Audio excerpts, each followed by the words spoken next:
Everyone, we're going to go ahead and get started with the city council work session. We will start off with the roll call, please, Connie. Bates. Here. Mangum. Here. Nichols. Here. Paulson. Here. Satterfield. Here. Swanson. Dahlquist. Here. All right, the agenda item 2 is the Pocatello Iwazama Sister Cities Foundation update. I believe we have some representatives from that group. Yes, we do. So you get to go first.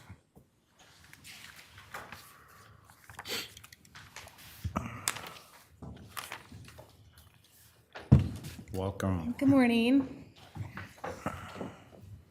I'm Jody McHugh with the Pocatello Women's Sister City Foundation. Just a little update. I kind of want to start with some of the newer things that we have going on in the community. This year, we are doing a display at the ISU Museum. They're having a Japanese photographer that she's actually from Boise, but I don't have her name, but they're doing a new, not display, what's the word I want to use? They want to do an association with us, with our committee, and Yeah. we'll put up displays like things that we have gotten in Japan, and it will be up at ISU for, how long was that? I can't remember. From September to January. January. And so the sister city will have a big chunk of the room. It's in a separate room. Exhibit. That is the word I wanted, that would not come to me. It's a little bit early. An exhibit of Japan. And so we're excited to be able to kind of collaboration with them on that. We have the Japanese garden cleanup is coming up at the airport. So we've been asked to help with that. It is during the week that the Japanese delegates come to Pocatello. So a lot of us that are hosting Japanese students might have a hard time trying to get there because it's early in the morning. But it's exciting to be part of that at the airport.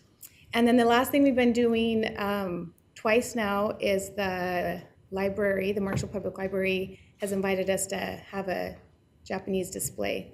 And so that was in, I believe, July, where we had a display for a month of a lot of the Iwamizawa city things, and that's been kind of fun to have those 3 new things going on for us. Right now, we have our delegation is right in process. So the Pocatello 10 delegation kids that we have right now are actually in Japan right now. They come home Tuesday the 14th. And some of the things that they've been doing while they're, can I look at this? Yep. They've done a lot of culture and language things. They are visiting 3 different schools while they're there, teaching a little bit about Pocatello. They've learned, it's called a Jinko Shokai, which is an introduction, and a little bit about Pocatello that they share with the students when they're there. They go to many Japanese gardens. They actually live with host families over there while they're there for the 2 weeks. And during the daytime, they're with the city functions, and then evenings are with host families, and they have 2 weekends with their host families. So they really get that cultural experience. Yes. And then the Japanese delegates will come to Pocatello on the 28th of July.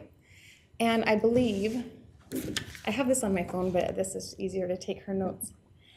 On Wednesday, the 29th, they will be touring City Hall. So they'll be here that morning. I don't know if any of you guys can be here that morning. Which day, sorry? Sorry? Which day?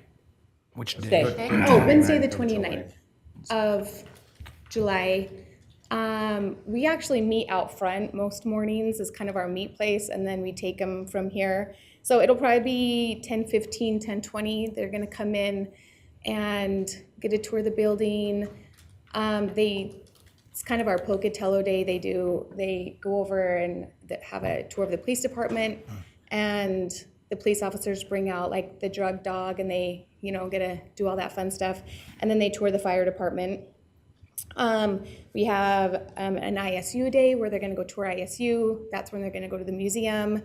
We're hoping that they can get into the IECCU dome. That's really cool to see. And then we hike them up to the pillars and they take tons of pictures up at the pillars of the views. Some of the other things we do, a trip to Yellowstone. We take 2 days and 1 night and tour Yellowstone. And so many things. We take them into lava hot springs, lava swimming pool. We have a day set up to do a horse carriage ride, kind of through Inkum. They're gonna get to ride a wagon and have a Dutch oven dinner. And so they'll be here until August 10th.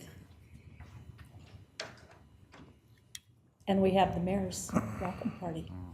Yes, we're right. excited to have barbecue with the mayor. Yep, it's on my schedule. That's good, thank you. Perfect, yes.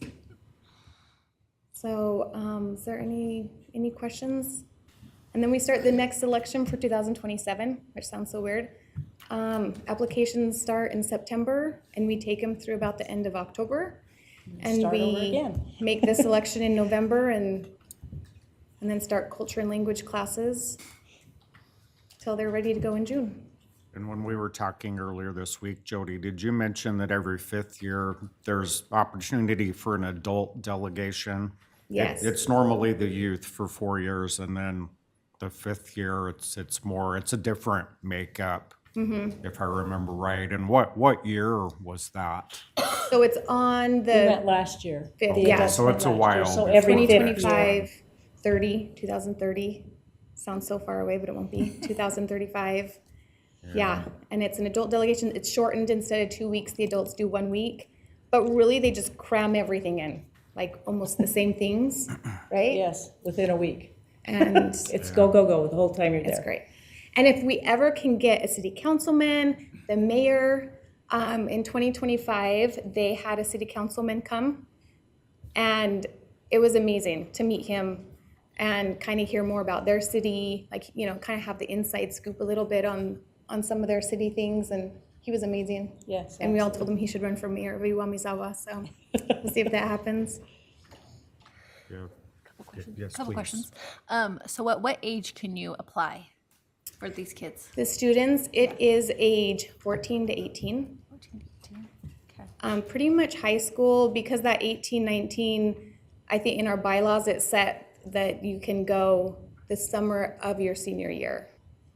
So So they could have Summer graduated, but they can They go can go that finish out summer, the yeah. program. Mhm. Okay. They send them as young as 12 to us. And 12 there and 12 here are different ages. They're, I don't know how to say. they're a little more independent, I feel like. So you feel like they're a little more mature? I don't know if it's more mature, but they're used to going, they're, from the time they're little preschoolers, they get on the trains by themselves and go to school. So they're not afraid to travel or anything like that. So it's interesting to see the difference in the ages. Yeah. Cool. We would probably never let our kids go do that, but they send them at 12, so. And we do have a 12-year-old. We have a 12-year-old this year. Yeah. Why is it important for us to have a sister city? I'm a fan of the program, but kind of maybe from a more holistic approach. Why is this a good thing for Pocatello? For the Pocatello aspect of it, it's a great thing, I believe, just to keep that relationship of a foreign place. I know this is our 41st year, so it's a program that's ran for a long time. I actually just looked up the other day how long, I know it's been going on in Pocatello for 41 years, but worldwide, it actually, Eisenhower started the Sister City program in, I believe, like 1965. So I believe just having that community friendship with these places around the world and keeping that tie and keeping that friendship going is really important. I think for a youth program, it's so important for the youth to do hard things, to get out of their comfort zone, to know that they can do they can live with a family that they can't communicate with, that they don't even know for 2 weeks, and come home and be like, I did that and it's okay. And I think it sets them up. It changes these kids so much. It's an experience they never forget. And a lot of our delegates have returned to Japan. We have several that have gone and done the JET program over there and taught English for 3 years or whatever it may be. And it's an eye-opener for them to see a different culture in a different country. And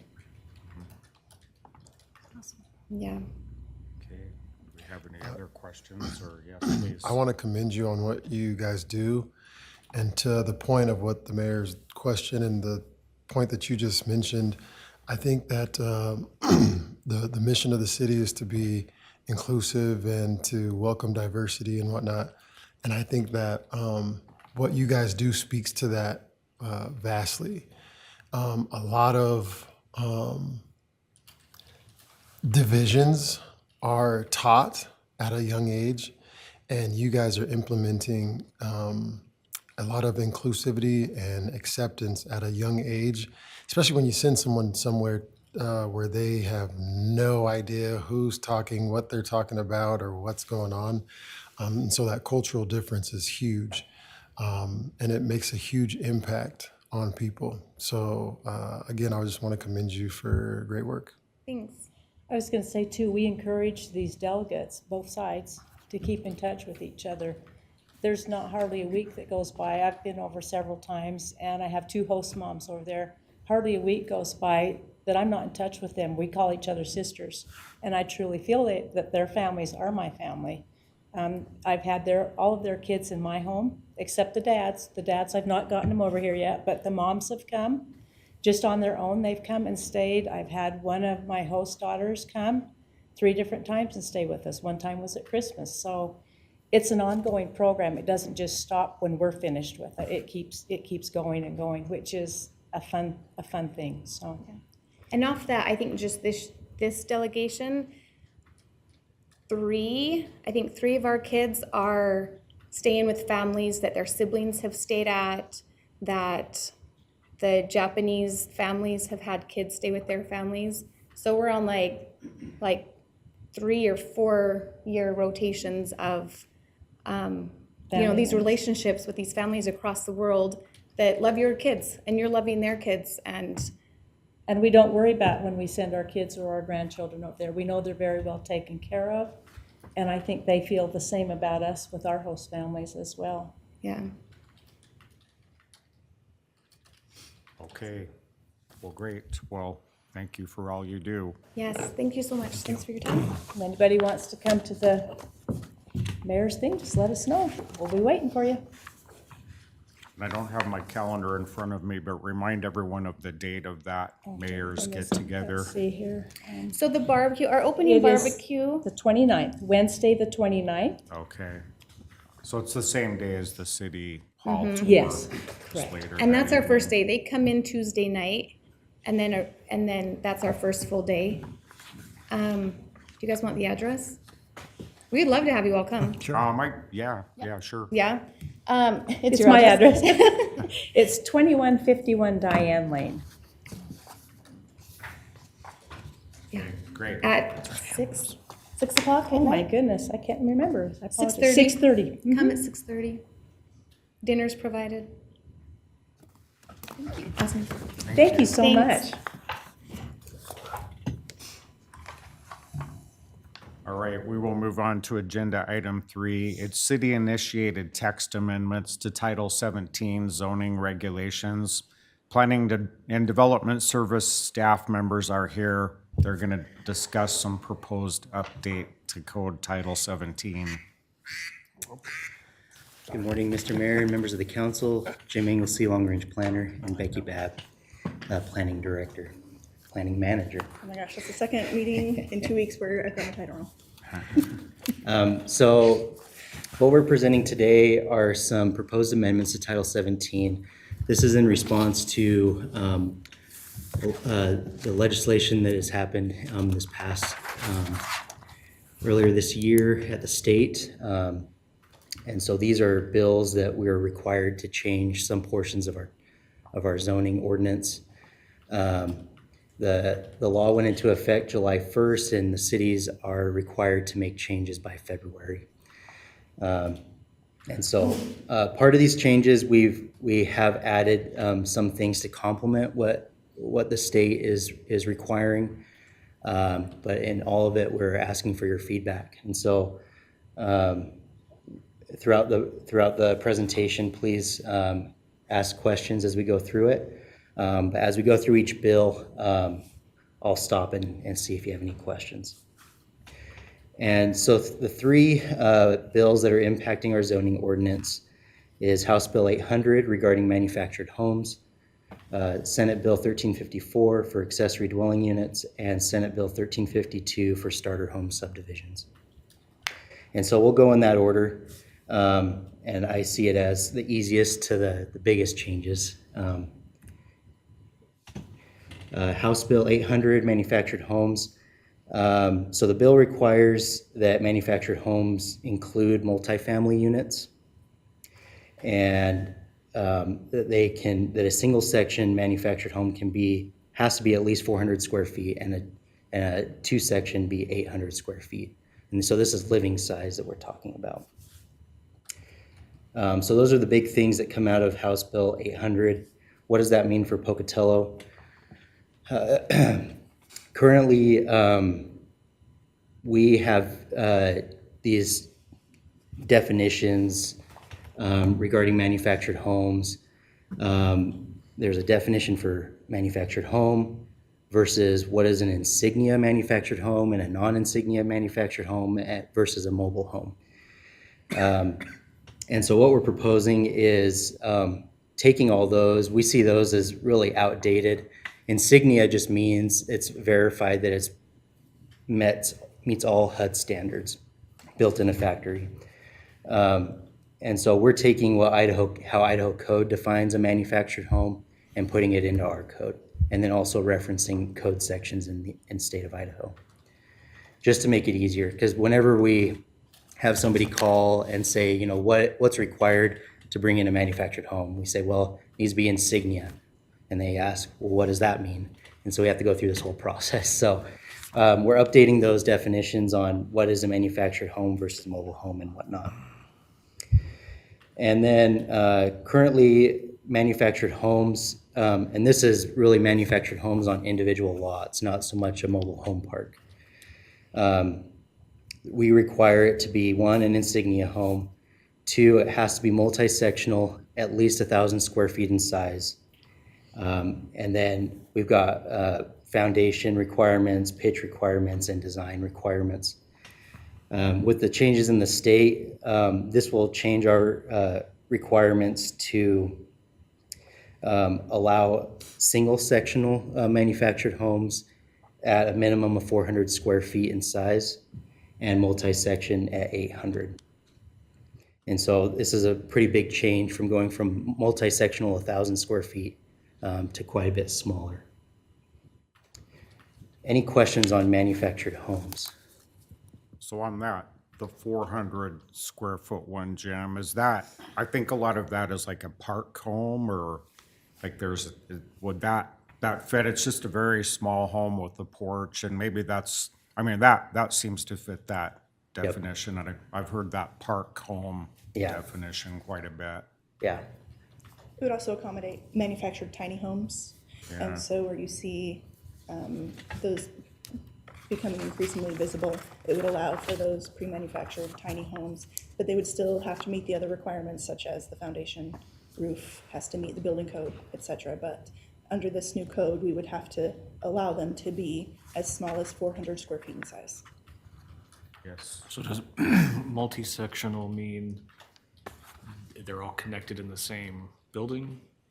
They're set, so when they're built in the factory, a lot of times when you have, you know, say double wide, if you want to look at it that way, they come in two parts. And so you see half of a house going down the highway. That's a section. So then with the multi-sectional, each unit has to be 800 square feet, or the entire structure? It can be one unit, or it can be multiple. And then you might have said this already, but my understanding of it as well, it's pretty open-ended on how that area is zoned. Like, you could go up on Satterfield or something and you could have the manufactured home there. It's pretty open-ended on Yep. where it can be located. Yep. And then, of course, in zones that allow multifamily, they can bring in a multifamily unit that's been manufactured elsewhere. All right. Okay. So for accessory dwelling units, the bill requires that we allow one ADU per single-family house in any residential zone. It prohibits us requiring off-street parking for the dwelling unit. It prohibits limiting the size to less than 1,000 square feet or 75% of the primary dwelling unit. It prohibits owner occupancy requirements, and it prohibits heights less than the primary dwelling. So for us, currently our ADU size restriction caps it at 750 square feet. So we need to change that to allow up to 1,000 square feet or 75% of the primary dwelling unit. We also limit a one-bedroom unit, and while not required in the bill, we are proposing that this restriction be removed to allow for multiple bedrooms. And then we do require one parking stall for an ADU, or two if no on-street parking is available. And now we will be required to remove that parking requirement for ADUs. And the way the bill reads is if the single-family home meets parking requirements, then we do not require off-street parking. And so we added that the same. If the single-family home has no off-street parking and they want an ADU, they will need to provide off-street parking for the primary dwelling. The height of the ADU, we currently say does not exceed the single-family home. What we're proposing is changing it. Currently, our accessory structure height, so anything that's detached from the primary dwelling, we allow for it to be the height of the home or 20 feet, whichever is greater. And so we're streamlining that to be the same for ADUs. And then we currently require a deed restriction for an ADU, saying that the owner must live on site. And now we will need to remove that owner-occupied restriction to meet state law. Yes. Is there concern with the owner doesn't have to live there and there's no restriction on number of bedrooms, just creating shanty towns, honestly? I don't know that we're necessarily concerned about the shanty towns. I think that the restriction on the bedrooms, we were considering modifying because if we, at 750 square feet, right, it would be tricky to manage more than one bedroom. But at 1,000 square feet, if we were limiting this ADU to be a single bedroom, some of those rooms may end up being quite oddly shaped. And a lot of ADUs, even if it is, if you're looking for a mother-in-law type residence, you may still want that extra bedroom for an office or for your children to be able to stay, or all types of situations. So we're mostly looking at that restriction on the bedrooms of an ADU as pretty separate from the deed restriction. Historically, it was pretty supported by our community to have those deed restrictions where the owner had to live in the house, but they could have that mother-in-law type residence. Where the state has removed that requirement as part of this code, where we have to strike that part. So if there is a concern about creating these types of situations, it's one that we would have to refer our community members back to their state legislatures to address, because as Jim said, this is all coming from these bills that have been drafted by our state legislators, and it is pretty impactful on communities. And while I always like to assume good intentions of people, it is a little tricky to regulate zoning from a state level, and this is doing that. So it would be something that if there is concern about right? Creating, it will also likely increase Airbnb type situations, increase rental options, which may not necessarily be a bad thing. But if there are concerns about that, those are concerns that will have to be addressed by the state rather than by anyone in this room. With that state mandate, Becky, the Senate Bill 1354 on, regarding the number of bedrooms, was that mandated in the bill as well? No, Or we it we have a wasn't. choice We have a as choice on the city bedrooms. We could keep it at one bedroom if that is what this body would consider. Just where the size changed, that will be something that you should consider. So, yeah, I just wanted to clarify, if we choose to keep that one bedroom, we're allowed to at least on that and not conflicting with the state code. Yeah, we have flexibility in that realm. And we've got to balance the requirement that we can't require additional parking and providing more options for housing too. So that's something that we really need to look at. Our intention of removing the bedroom restriction, I mean, you're up to 1,000 square feet, and so Yeah. how many other bedrooms can you fit in that? Yeah. And did I understand it correctly, that if there's a homeowners association, they can still put that deed restriction on there? I thought I heard that, at least if you're part of an HOA and they have some covenants that say it has to be owner occupied, I thought I heard we're still okay there. There is a whole, I didn't read the part regarding homeowners association, but within your packet, you have the ADU bill.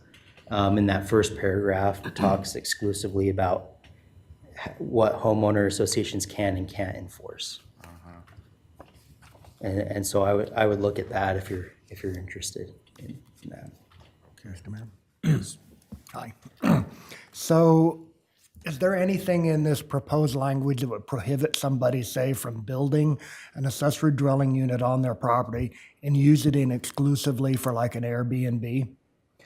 No, you can rent and lease however you choose. And no parking requirement, even if they're leasing it out full-time? Right. Okay, thank you. Okay. And so one of the biggest changes is the starter home subdivisions. This is something completely new. And so what, the bill's pretty, I guess, big, but in 4 points, what it's saying is we're required to allow starter home subdivisions in all zoning districts. It requires 4 acres of land for a single-family home development that meets the definition of a starter home subdivision. And the lots, we must require them to be allowed to do a 1,500 square foot lot.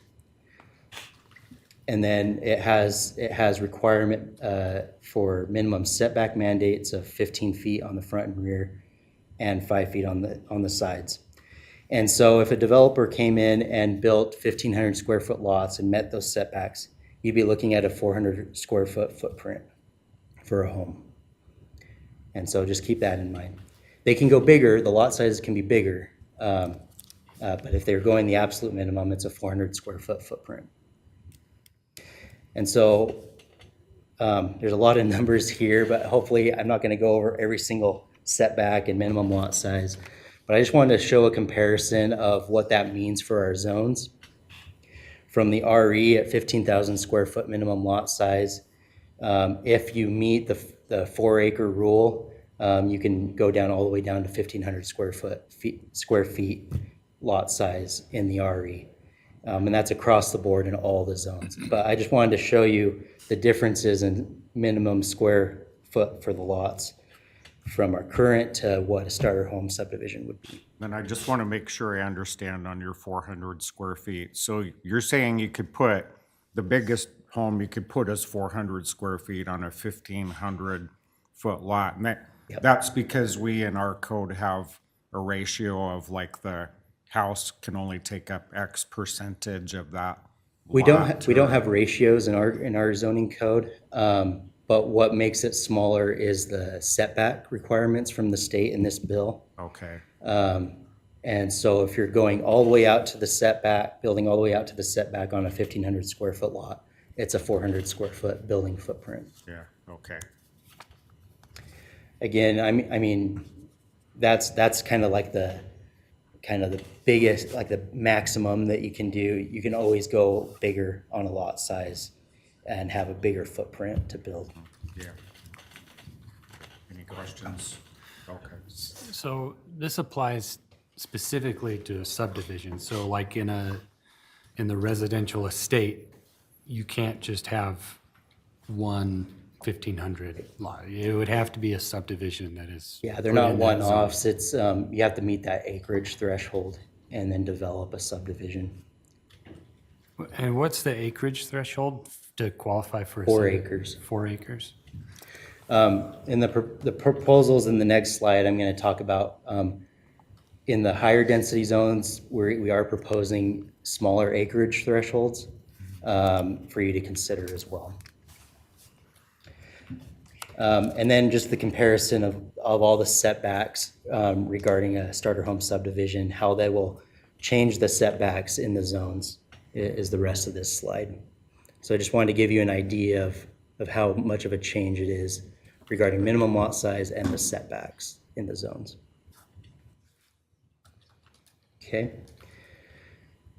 So in our proposal as written, for single-family detached starter home subdivisions, and all of them, we are proposing that because you are allowed to go so small, that our infill development criteria and administrative adjustments would not be applicable to these types of developments. And of course, the subdivision application would still be required to subdivide land. And so for detached homes, we're proposing that in the lower density zones, RE and RL, the 4 acre threshold would apply here. In our higher density zones, RMS, RMM, and RH, they could just meet a 2 acre threshold to be a starter home subdivision. And why do we say that? Well, in our higher density zones, it's very unlikely you'll ever get a 4 acre lot in those zones. And so a 2 acre, and just to give you an idea, 2 acres is a full city original town site block. And so you still have to get a lot of land in those, but RMS, I mean, you're looking at like the Cottage neighborhood or South Fifth area, you still have those 2 acre lots that you could do a starter home subdivision on. Again, the 1,500 square foot minimum lot size would apply if you meet those acreage thresholds, and then the setbacks as required by the state would apply as well. Can you remind everyone what RMS, RMM, and RH stands for? Yep, RMS is residential medium density single family. RMM is our residential medium density multifamily, and RH is residential high density. How does RCP apply? So in RCP, when you're building residential, the RH standards apply. Okay. Okay, so this is kind of what you'd be getting. One picture is pretty much what you probably see. The other one's more idealized and what planners love to see. So this is kind of the size and scale that you would probably see as a result. If they went all the way down to the 400 square foot, these are kind of the homes you would see. I'll have other pictures of idyllic situations, so. And it's just a 400 square foot footprint, Yeah. because those were probably 800 Yeah. square feet. Oh. Okay. We have taken some liberty in what the state is requiring, because we do believe that starter homes not only come in the form of a detached single-family home, but it can also be in other forms such as townhomes. And so we're proposing a single-family home attached starter home subdivision, which would be a townhome. These would apply at the higher densities with a 2 acre threshold, and the same minimum lot sizes and setbacks. But again, this would allow people to choose between a detached development and an attached development. And this is kind of what you get, maybe, hopefully. Okay, and then the other option would be a cottage court development. So these are still detached single-family homes, but the form is more of a court style. And so they kind of look like this. So you have, there would be an open space requirement within the development of the single-family homes. These would be permitted in the higher density zones. Again, the square footage for minimum lot size would apply. The setbacks on these are a little bit different because they are situated around a common open space, so essentially a shared front yard. And so we have setbacks for units that are closest to the street. We have setbacks between the lots facing the common open space. Setbacks from common open space, and then a open space requirement. And so the more units you add, the more open space, the bigger the front yard gets. And that can take the shape, any type of shape that the developer wants to do. The orientation, the units need to face the common open space. With the exception of the front units closest to the street, they can either face the street or face the common lot. And then parking facilities are required to be on the side or rear of the development.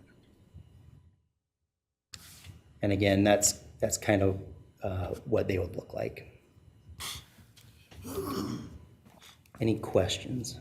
Mr. Mayor? Yeah. How does any of this relate to PUDs, or does it at all? It doesn't. For these types of situations, we wouldn't be using a planned unit development. These would just be allowed based off of what we've written in the starter home subdivision. And so this is just another option without having to go through a planned unit development. Okay, I understand. Thank you. So Jim, if you said we're requiring 400 square feet of open space per unit. Mm-hmm. So on a 2-acre lot, how many units could you actually get on 2 acres if you have to have 400 square feet?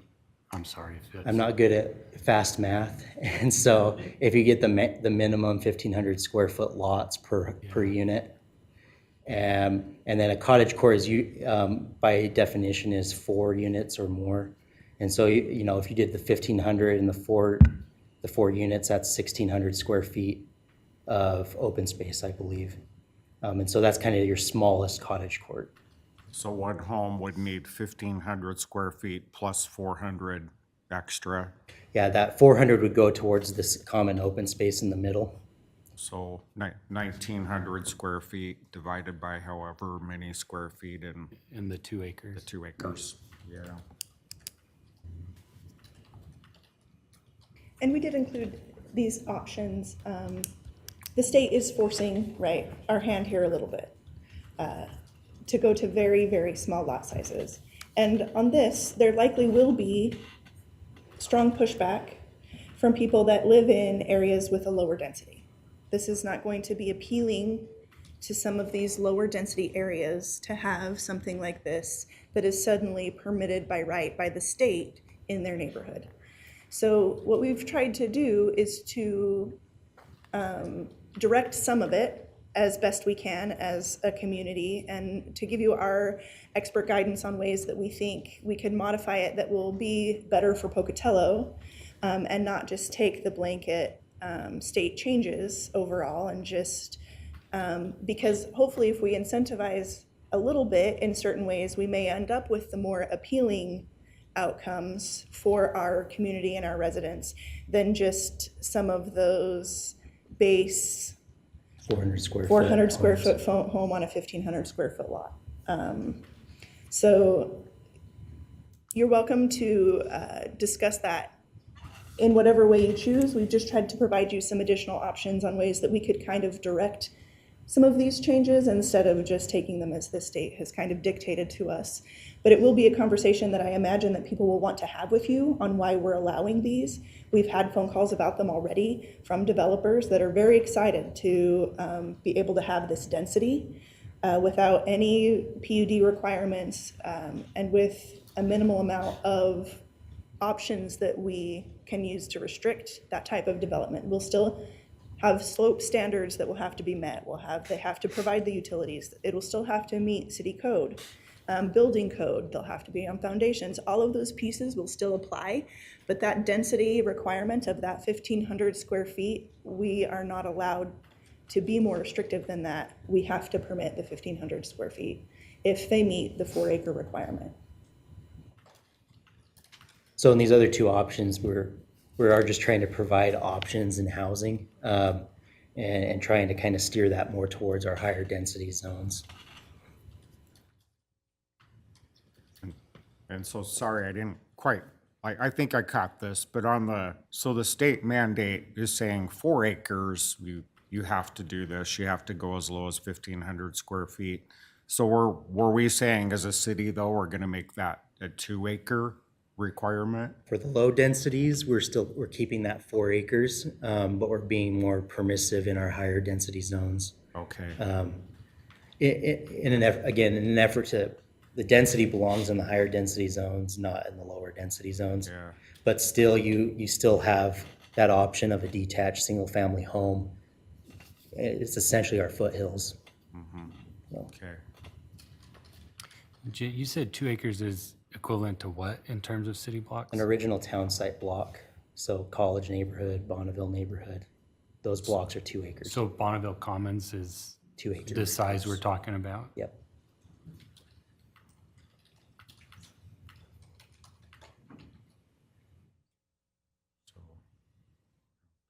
Yeah, I guess I'm just wondering, we have a lot of the estate zoning. What are your guys' thoughts on, I mean, this really blows up estate zoning. It does. A lot of our estate is like Johnny Creek, is the biggest chunk of residential estate that we have. And yeah, I think those are the biggest places that you'll see the biggest issues in terms of when a development comes in, the neighbors will be upset. You got Johnny Creek, and then the low densities as well. You're looking at Satterfield neighborhood, and any of the foothills most of it is residential low density. D'Artagnan, there's a lot going up there. And so you've got all these homes that are on larger lots, then all of a sudden you can now develop a 1,500 square foot tiny home subdivision right next to it. I guess part of me wonders somewhat what the point in having estate zoning is if you can build these in estate zoning. If maybe it makes more sense to look at moving most of estate zoning to like, what's the next lower density? Low density, high residential low density. Yeah, low density, and allow, which would be like Satterfield, right? Allow that type of development. And we are well on our way to having a contractor to help with our zoning code rewrite. I'm hoping to have a contract to you in the second meeting in August if I can get myself together.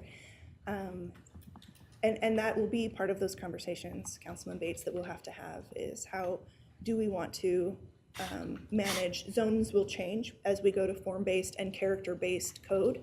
And how will we manage those pieces with some of these pieces that really are, it's very difficult to zone from the state level. So this piece in particular is one that is going to be a bitter pill to swallow for many, many local residents.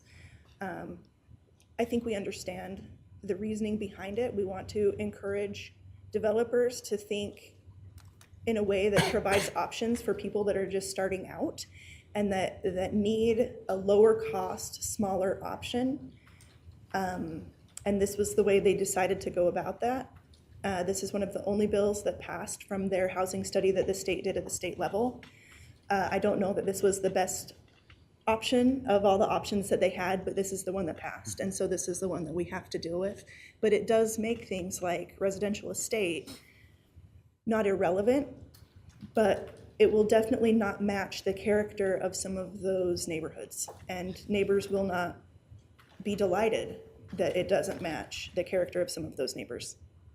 And you will likely receive calls about that. And so I would have state legislators' phone numbers ready, because there's literally not much that we can do besides what we're kind of considering, which is, can we direct it to higher density zones by reducing from 4 to 2? And having more flexibility. Have in the type. flexibilities with the attached versus detached. What can we do to kind of push it to our higher density zones, or incentivize almost in a way those in that higher zone? But those lots in those low estate areas are going to be attractive to developers. They are. And I will say that residential estate zoning, while not applied in our current zoning map, maybe in a way that it's supposed to be, but the whole idea is that the center of town should be higher density, and as you go out, it should be lower density. And so that residential estate is essentially supposed to be where the city meets the county. And so it should match kind of what is permitted in the county, but I guess more density because it's in the city. But that's the idea with estate, is that as you go further out, that it should be, the lot size should be larger in the requirement. And we do have until February to pass this. So we have provided you with this information for you to mull over and think about and have conversations about how you want to tackle this particular bill from the state. And we can certainly come back and review. We're obviously not expecting to present this to you as the full ordinance last final draft next month, right? This is something that you'll need to really consider given the impact it'll have on our community. But there are developers that will also be reaching out to you because they are waiting for this decision. Yeah, and I think it's like you say, it could work in certain dense neighborhoods. You know, I think Bonneville Commons down here with the number of units is fine, but yeah, it's too bad that the state was so broad with this, that you have to do it everywhere. That's the major pitfall. Yeah. The initial draft of the ADU's ordinance was going to require us to allow a detached and an attached ADU. So I guess we should be grateful that not all of them were as Automatically 3 units on each lot. Poorly thought out. This one is going to be very tricky conversation. I wonder, I would just like some thought or discussion on, I wonder if limiting, I agree with trying to incentivize this type of development into our higher density zones as much as possible. I think this is going to happen in the low density, whether we like it or not. But what are your thoughts on lowering that open space requirement only in the higher density zones as a way to, I know from when I speak with developers, that's their number one complaint is open space, that's what makes it, in their minds, the biggest impediment to a development being cost effective. And if that would be something to help incentivize these developments happening in higher density zones. Yeah, because that 400 square feet of open space, that's like the state's not mandating that one, correct? Correct. Okay. Yeah, that came from, we did research on other cities that have codes on cottage court developments. And that seemed to be, in our opinion, a good kind of ratio between the home and the open space requirement. But again, you could opt for just a single family detached without the cottage court style and not have an open space requirement. Yeah. So again, it's just an option. Because I mean, on the other side, we hear complaints that, these small homes are too close together and there's not enough yard. And where will the children play? And so this is just an option for developers to kind of cater to that. Like, you have a yard, and instead of 5 feet on each side of a 400 square foot home. But it is something to mull over. Yes. For sure as we go forward, because that would be our choice. Well, yeah, I mean, I just feel like an open space requirement to me, is different in a higher density zone versus a lower density zone, and so maybe there should be a difference there. I don't know if anyone feels differently, but that was just a thought. So you want to lower the open space requirement?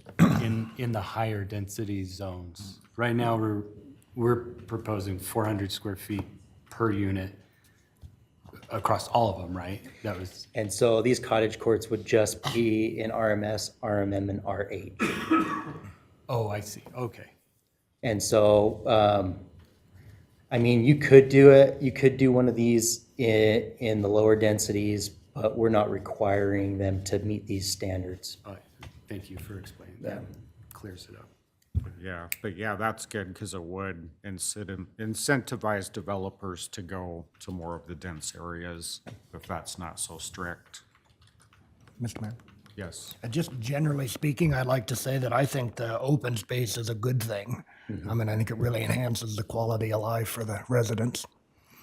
Yeah, and that's why we wanted to provide this option, because we do see it as, if you're going to buy a home, that's probably one of the things you're going to look at to purchase the home is that open space. It's a desirable amenity. Right. And you could also cap it if that was something, Dakota, we could bring you ideas of designs. Jim did a great job of providing you a couple of examples. It's very hard to picture what 400 square foot footprint actually looks like in reality. So we could bring you something where we put a few homes around open space in a cottage style and show you different open space yards if that is something that would help you visualize. I'm a very, very, very visual person. If I can't see it, the numbers don't help me. I can't tell distance, none of those things. I'm not a math. I'd be interested in, Mayor, maybe Bonneville Commons, how many units and do you know roughly how much open space is in that? Yeah, I just know I know there's 26 units over there, but I can't remember.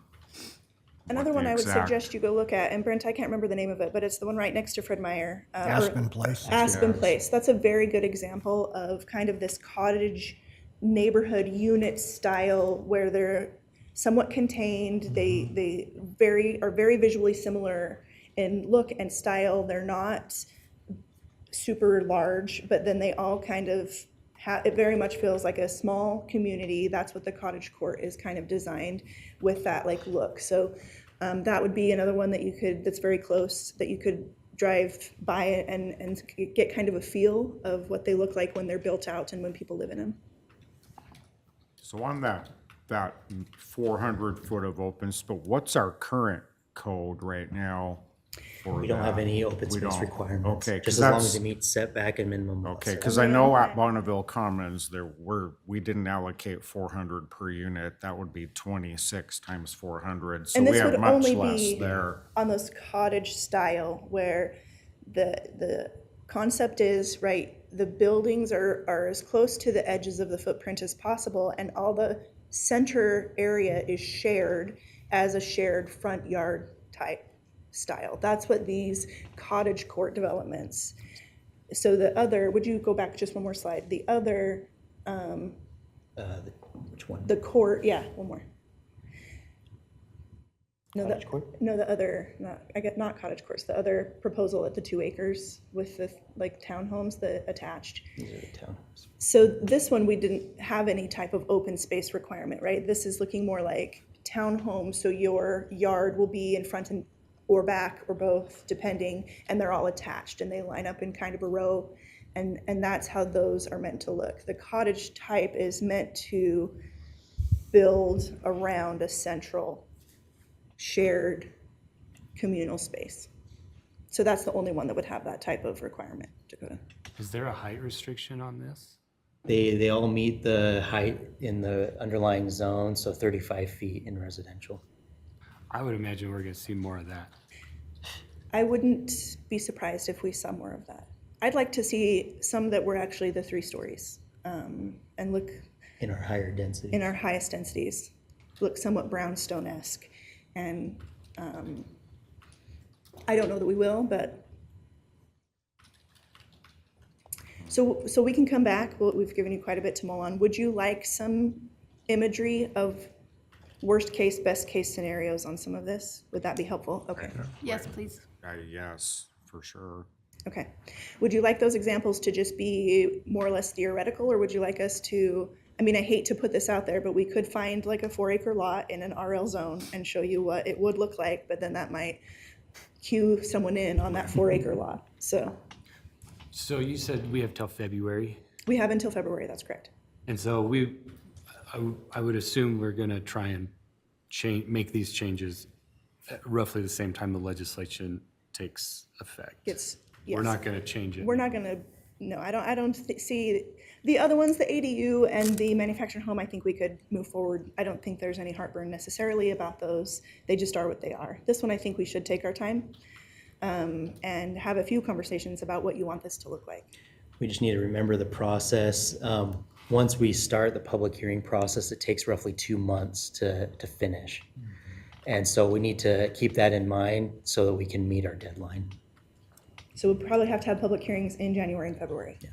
If we started tomorrow, we wouldn't be done until mid-September. And we already have developers that are sort of chomping at the bit right now, though. Do. So if we come back, say next work session, and we can figure it out at that time, then we'd probably be looking at October, November for adoption if we get moving right after. Is there a feel with the council on the, them staff bringing that to the next work session meeting, or, to meet that like October-ish timeframe, or do you want more time to digest all this? And I think you're right on the manufactured homes and the ADUs, like getting going as soon as we can on that, but these starter home subdivisions, like more discussion. I think we need more discussion about how we want to handle, especially the residential estate.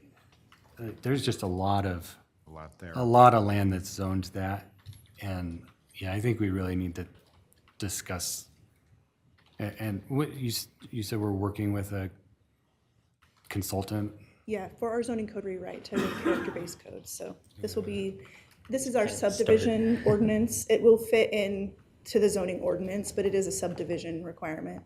We'll also bring public works staff next meeting, so you can ask them questions about how, in theory, those pieces will work in application. We just wanted to get the text of what has changed in front of you so that you can be digesting it, and then we'll provide you with some ideas on how. If you want to go with straight state code, that's fine, but I think we can tailor it a little bit to our community to try to mitigate some of the impacts. There will be impacts, without question. So just thinking of timing, you probably want to consult with your consultant before the next work session meeting, so maybe the August work session is too early then. We'll see how close we get, but yeah, it might be September when we bring it back. Okay. Well, we'll just talk amongst us. We can figure that out then. Would it be helpful in regards to your request on zoning to see probably bring a map, but by the numbers, how many acres of residential estate and all of that? I don't know if that'd be helpful to you to see how much of each zone we have. Yeah, I mean, that would be great. I've got the map with all the zoning, but just looking at it, I mean, it looks like there's a lot that's zoned that, and so, but having knowing how much acreage there is would be helpful. We could probably pull out the areas that aren't developable because of slope. A lot of it's zoned slope. Yeah. So we can have those numbers to you as well. And then with the ADUs, well, first of all, I believe on small single-family homes that it is by now we have a few house plans, like the canned house plans that developers can use. I think that's in place already, or coming soon. Not yet. Not yet. Okay. It's an option we'd like to consider as we do our zoning code rewrite. And Jim and I have looked at a few ideas of, in particular, a detached garage with a small ADU above either a single car or a 2-car, where those plans would just be designed and ready. I think that's the easiest option for people is, oh, I've needed a garage. I need a garage. And, and then to have that option where you're like, oh, I need a garage. Well, look, I could maybe put a little tiny apartment up there and make some money off of it. And so those are options we're considering with this zoning rewrite.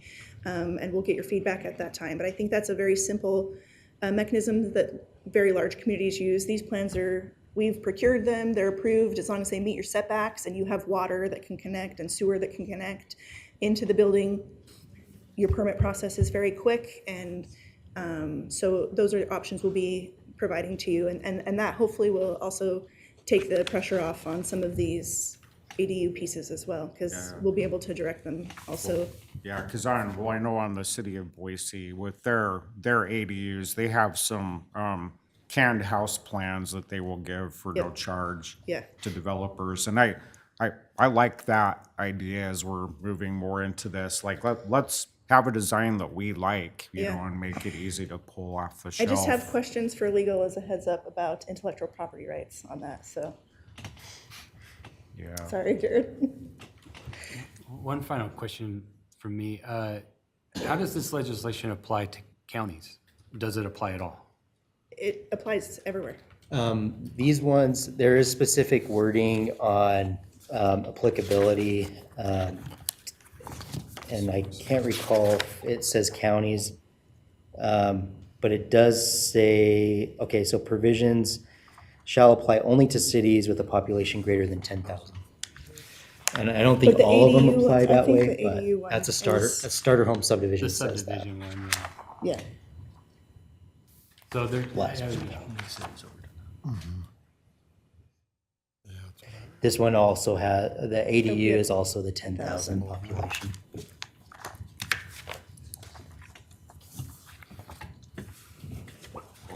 Okay, well, thank you. Looks like more discussion forthcoming, but this is a great start to get us going. Thank you. Okay, thank you. Okay, next agenda item, we have capital improvement plan request for proposals, planning and development services. Planning and development services and finance department staff members will be present to discuss request for proposals for procurement of the CIP, capital improvement plan.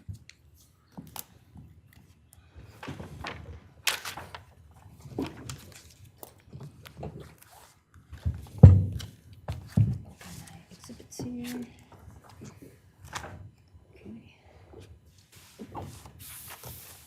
All right. Good morning, Mayor, members of the City Council, Christine Howe, Grants Manager. Becky Babb, Planning Manager. Chantel Finance. And I was talking to Chantel this morning about other unrelated GFOA things, but it reminded me that the GFOA has some really good articles about capital planning and capital assets. So there's one that I found quite interesting that I just wanted you guys to have as information to consider moving forward. So I'll hand that out. Oh, thank you. So this is not the first time that we've been before you to present on the capital improvement plan, but it may be the first time with this fully constituted council. So we wanted to come back to you. I believe we've presented at least 2 or 3 times on the capital improvement plan. And sort of the origins of this, and you're probably wondering why the planning manager, the grants manager are here, joined by our budget manager.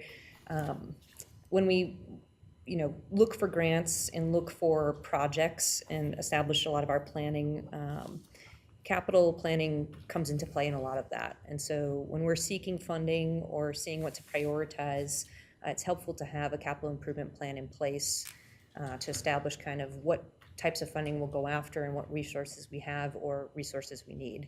And so when I first came to the city and was looking for grants or where to target that search for grants and implementing some of our projects, specifically in the CDBG program, but beyond that in the engineering department, public works and so on.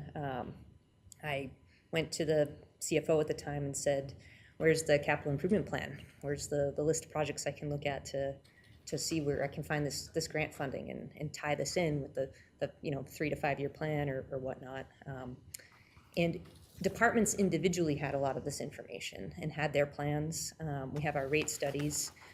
But there wasn't a sort of general fund related capital improvement plan for a lot of the other departments. And so that kind of spurred our interest in getting this going, and hoping to sort of establish that for budgeting purposes.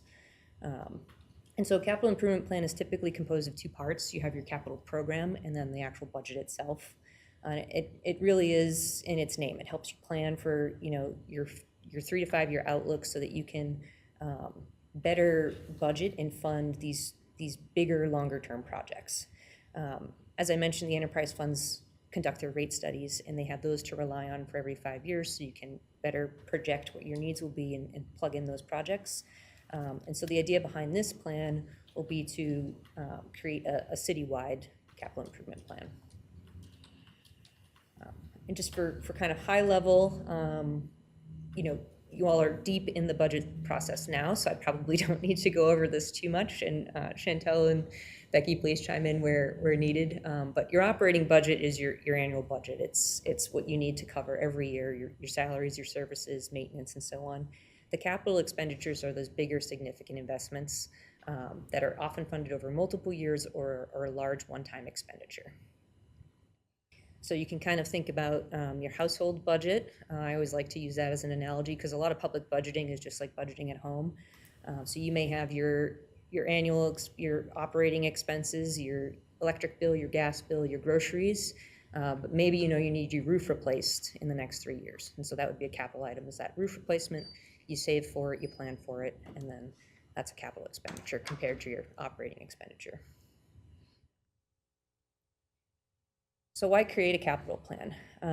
As mentioned, this is to help us prioritize funding needs, particularly if there's state, local, federal funding that might come up, to help us with our investment income projections and anticipate what funding needs we might need. It also helps with long-term debt management. I think we've all been deep into the budgeting process and trying to understand use of reserves and where those reserves might go and how our different funds operate. And so this helps project and plan for those various funds.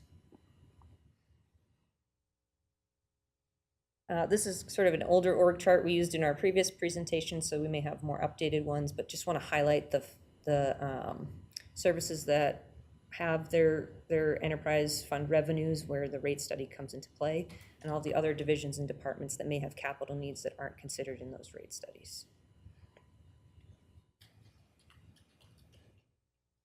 So just I wanted to provide some examples of what a capital improvement plan can project the future funding needs for. Our city-owned facilities, things like our fire stations, our parks, or any of the buildings that we have leased out to, say, nonprofits such as the senior center. Equipment is another big one. You may have high-value equipment that you need to purchase. Obviously, vehicles, if those are on a rotating schedule, and Fleet does a really good job of this, so it would just be kind of plugging in that information to understand how your fleet is rotated. And then, of course, systems and software. We see this with a lot of our IT needs. If we have a big system update, or recently when we looked at updating the enterprise system and went into the OpenGov software, those are large capital needs that we could project out and have included in this plan. So I'll let Becky talk about the alignment of the capital improvement plan with the comprehensive plan. Yeah, so our comp plan 2040 identifies kind of large goals, community-wide goals and areas of focus, as well as more narrowed strategies on how we would like to achieve those goals. It also council has created goals with more specific projects that kind of align up with that comprehensive plan. Council has also asked that as individual departments are presenting to council that we comment on and provide that information on how we also align with the comprehensive plan. And so this CIP would allow us to look at those projects. So one, currently, like the River Vision, right? We have the River Vision. If we're going to fund it, how will we fund it? What kind of grants are we looking for? Which pieces are the highest priority of that? Which pieces could be less of a priority over time? And then in the next 3 years, what's actually manageable or could actually be accomplished, and how would we fund those pieces, and how does that line up with the council's goals and the comprehensive plan overall?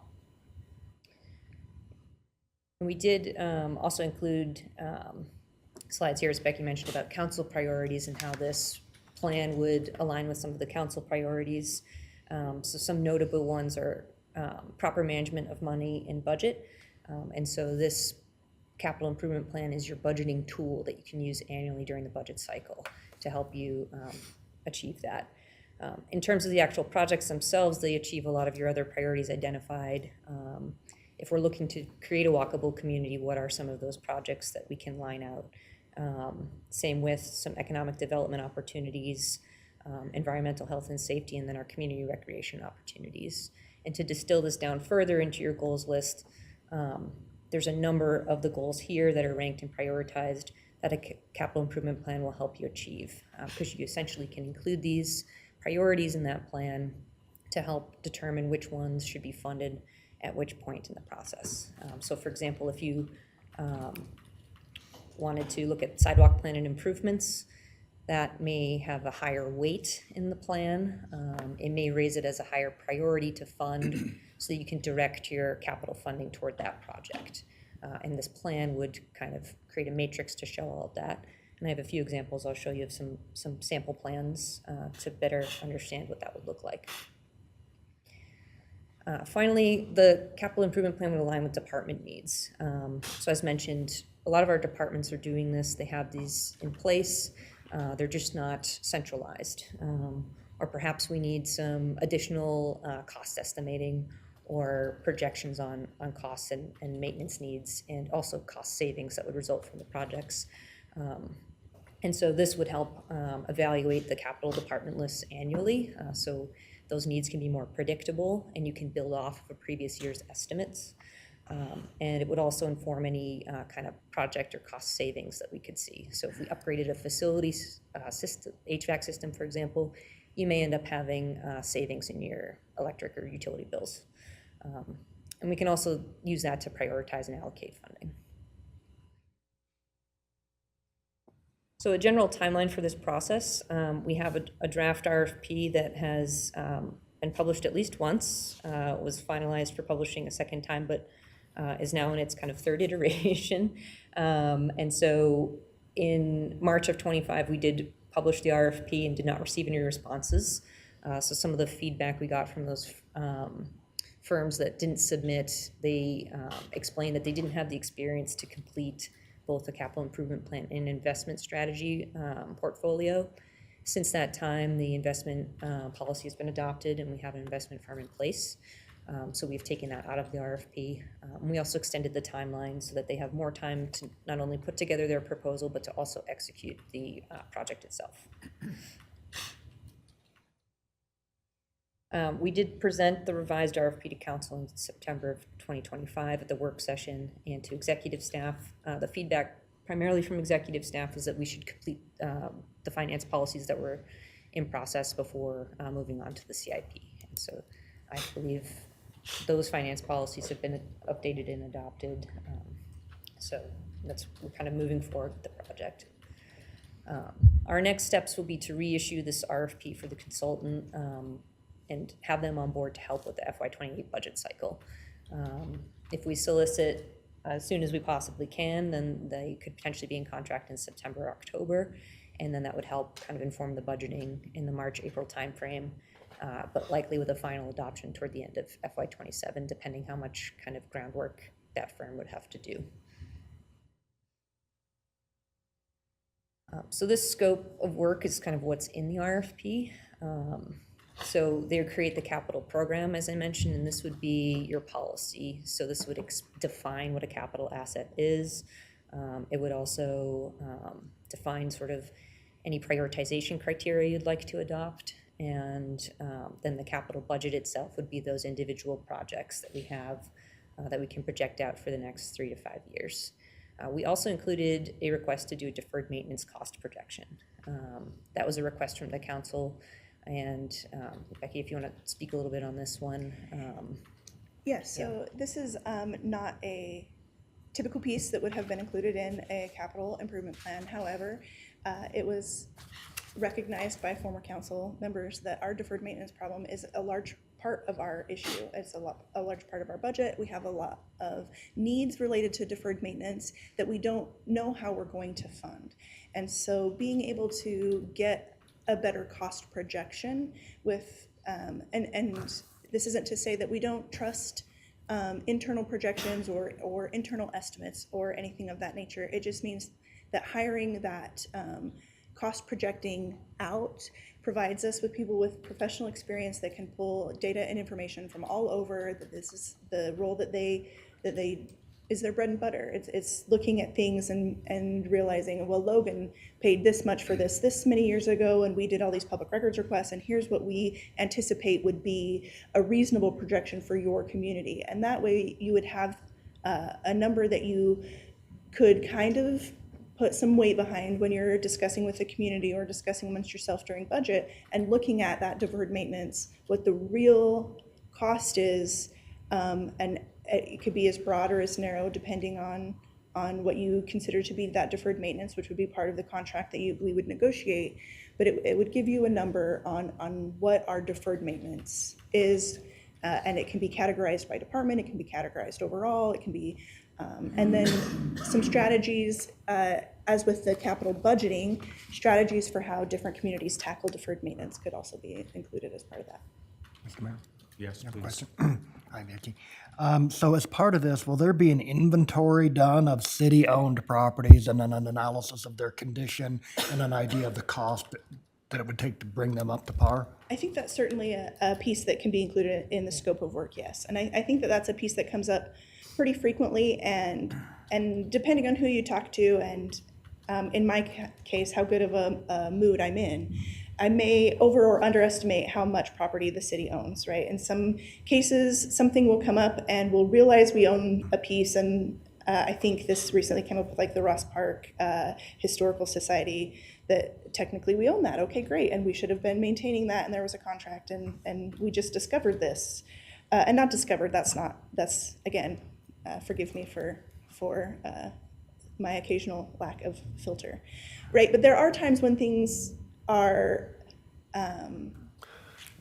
come to our attention that maybe a previous person or a previous staff member or a previous city employee had been managing and was aware of, that we have a responsibility to. And I think that the amount of city-owned property is a piece that we've done parts of, evaluating how many parcels we own. There's some list with the county. I know that our GIS system has looked at that. But certainly if that's a piece that we would want to have a more formal review of by a consultant, and to provide that use review or Yeah, there will be a, also sort of as noted in that first bullet point of deliverables of facilities inventory. But the benefit of a capital plan as well is it can serve as a precursor or kind of an informational piece toward overall asset management. And so you can start getting that full comprehensive list of all your assets kind of in one place, and then determine the best approach for managing that, either continuing interdepartmentally or interdepartmentally, or with a different kind of entity. As kind of a longer term sort of financial management outlook that you'd want to discuss and get informed from the finance team on that. But this is a good tool to inform that process as well. So a lot of what you're talking about with these city-owned assets, particularly land or buildings that we lease out, kind of understanding that asset management piece, which also ties into every piece of kind of your financial operations too, from your purchasing to your budgeting and so on and so forth. So it's all very interconnected, and each piece of this is a tool to help you be better informed and plan for that. And as Christine said, many of these pieces have either been done or recently, or departments have their own, or maybe they tie to other pieces, but they haven't been in a more centralized, unified piece. And so one comment as the project manager in my role before that I would frequently get is, well, why didn't you do this work when you did this other work 2 years ago? And in some ways, a capital improvement plan may help us identify, and it wouldn't even necessarily, as a public works project manager, that was primarily roadway things, but that could be phase 2 of the skate park, right? Are there other pieces of transportation planning? There's a bus stop there. Are there other pieces that we can try to connect to these phased projects? Or alternatively, how could we phase a project over time that was a very large capital project that the community knows that they need, say a very large infrastructure project or a large park project that we know we need? How would we phase that and pay for that over a much longer period of time? Even though some of these pieces are already kind of in progress, this would help centralize and kind of connect them. Councilman Nichols. Hi. So will this report look at leasing? You know, the city of Pocatello owns properties and then leases them to third parties like the liquor store over here. Will that be looked at to assure that we're actually getting fair market value out of our properties that we're leasing? I'm not sure that that level of analysis would be part of this, because this is, again, looking more at sort of those long-term capital needs. That might be more of like an analysis of revenue as a revenue source, and so that may be a kind of a different study necessarily than this particular. Okay, thank you. Councilman Bates. I have a couple questions, if it's okay, Mayor. I'm very excited about this. I'm glad we have the deferred maintenance piece in there. Personally, I feel like our deferred maintenance needs almost outweigh our capital needs in some ways. So I'm wondering, on the deferred maintenance, would that be just kind of an amount per department? Would it be per project? How would we see, would it be a list of here's all the deferred maintenance projects? What would that look like? Yeah, Or you is that up for, You could kind of dictate how you wanted that information conveyed. I do have a couple examples of CIPs, so you can see what other communities sort of have adopted. So here's Meridian's. They have a comprehensive financial plan, and theirs is sort of brief, but it gets the job done. So in their actual plan itself, you can see their capital needs here in this column. And then within this, they also have kind of a sub list, if I can find it. Or maybe it's not attached to this particular section, but you can see each department then has their sort of capital needs list here. One that I found that's a bit more comprehensive. This is a city called Northampton, and I like this plan because it provides you with an overview of the 5-year capital needs by funding source, and then it also dives in on each. It kind of gets progressively more detailed as it goes. And so you have your kind of high-level funding source capital needs, and then the information that feeds into this subsequently follows. And this is all developed by that initial capital plan and then updated annually as the projects or priorities might change. And so you can see that from each of their departments, they then have the projects and then the costs projected, the capital costs projected by fiscal year. And then all of those departments also have an individual sheet for each of these. And so just on one example to look at, you can see here their city IT department, they're looking at fiber expansion. And so this is a $900,000 project that they've projected out over these 5 fiscal years with the cost for each fiscal year there. And then if I wanted to learn more about that, they have an individual project sheet by department. So this is the parking department. We don't have one of those, but bear with me. And so for this one, they want to update their garage generator. It's a priority 1, so they have established priority they've adopted.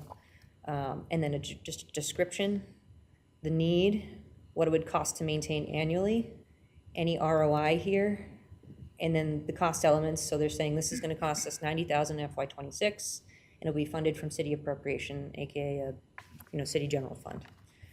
Another example that's slightly different. This is a city hall roof replacement. It's a priority 1. They have the description. impact, cost to maintain, and then they've broken out engineering and construction, so you can understand those costs for this capital project. It looks So like deferred maintenance- maintenance is intermingled within that. They have capital. You can have and- deferred maintenance by department. You could potentially have departments break out chunks of deferred maintenance. So if you had parks, do it by multiple small parks combined, or maybe there's a facility such as like the RPAC or rec center. Those could be deferred maintenance things that would have their own maybe project sheet with the prioritization, description, and the cost. Or you could go by building, facility, right? You could go by city hall. Yeah. And then this one I liked, this fiber expansion from IT. It demonstrates that it's a lower priority, maybe because of whatever the criteria is that feeds in, but they show that it's going to be broken out over multiple fiscal years and also financed by city and grants. So perhaps if a grant came up, this would raise the priority because they'd be able to maybe do all this in 1 year versus over the 5 years. So this is just an example of the type of kind of product you would get from this capital improvement plan. It requires quite a bit of work up front. Collating all this information that the departments have to put it into these, and then doing the cost estimating as Becky described, kind of getting it built out into that big matrix you can look at. And then the on-the-ground work from council is really deciding what's going to go into the policy, what are our priorities, and how much weight do those have. And again, it's a living document, so once you adopt it, it's not set in stone, because if an opportunity comes up or an emergency, or we have a bad budget year or something like that, you can adjust those needs and work within your means, really. So I'm glad you brought that up, because that's my other question is part of it is we just need to know what all there is, but then how do we prioritize it after that? I mean, is that on council working with the consultant? How is that normally done, the prioritization? And the departments, right? Yeah. And so you could create goals similar to comp plan goals. You could create financial policy goals that each project would align to. It's really how the council chooses to prioritize. And items will move up and down your priority list, as Christine said, as options come up. So the fire building that was purchased on Center Street, right? That opportunity became available, and so that project moved up in a priority list because of a circumstance where it came for sale, right? You may not, you may know you need that, or you need that facility, you need that type of building, but until one is up for sale that would work, it may be lower on your priority. So those will change. And as it's a living document and it's meant to be, 3 to 5 year projections, next year, 3 to 5 years will be further chronologically. So it's meant to be modified and updated, and you add each year. The bulk of the work is upfront, and it is not insubstantial. It's a lift by the departments individually and the consultant and finance, because it will ultimately be a finance document. Some examples of project prioritization criteria include legal mandates, things that you're obviously legally obligated to do, public health and safety, so that's where your kind of roadways, public safety infrastructure, all that comes into play, asset preservation, operational efficiency, economic impact, environmental impact, available funding and grants, and then alignment with strategic plans or goals. So those are just some examples of priority criteria that you could identify and weigh, or just include in the policy that would then inform the plan and the budget. So, Mr. Mayor, my final thought on this, I'm wondering, the lifespan of this, it seems like it'd be about 5 years, but in my mind, if we have the right structures in place and we're managing this ongoing, there's really no need to pay for a study in another 5 years necessarily, if we're managing this properly. This kind of gets us on track, and then we can just go from there. I mean, is that fair to say? Yeah, I think you could certainly do that. It would require, updating those kind of costs. So that'd be, staff time, of course. And you may, at some point, hit a juncture where you do need a more professional cost estimate. But I think, yeah, the idea is it's a budget tool that you can use an update every year moving forward, internally with the expertise and information we already have. Where we have the investment firms, where we have, staff who understand our kind of budget projections, those kind of things where you're forecasting, you wouldn't necessarily need to hire out again. We already kind of have those in place. Because, the rate studies are really forecasting and figuring out those fees and those revenues to project, whereas this is kind of looking at your revenues and your budget and then building in backwards. So it's a little bit of a different approach with the capital planning out of the general fund versus a rate study. Do we have any idea of what this might cost? Any estimate? Yeah, I would think, because of the time on the ground that the consultant would have to spend with departments, you're probably looking at $150,000 for a plan like this. There's a lot of man hours, and so you multiply that hourly rate by all those hours.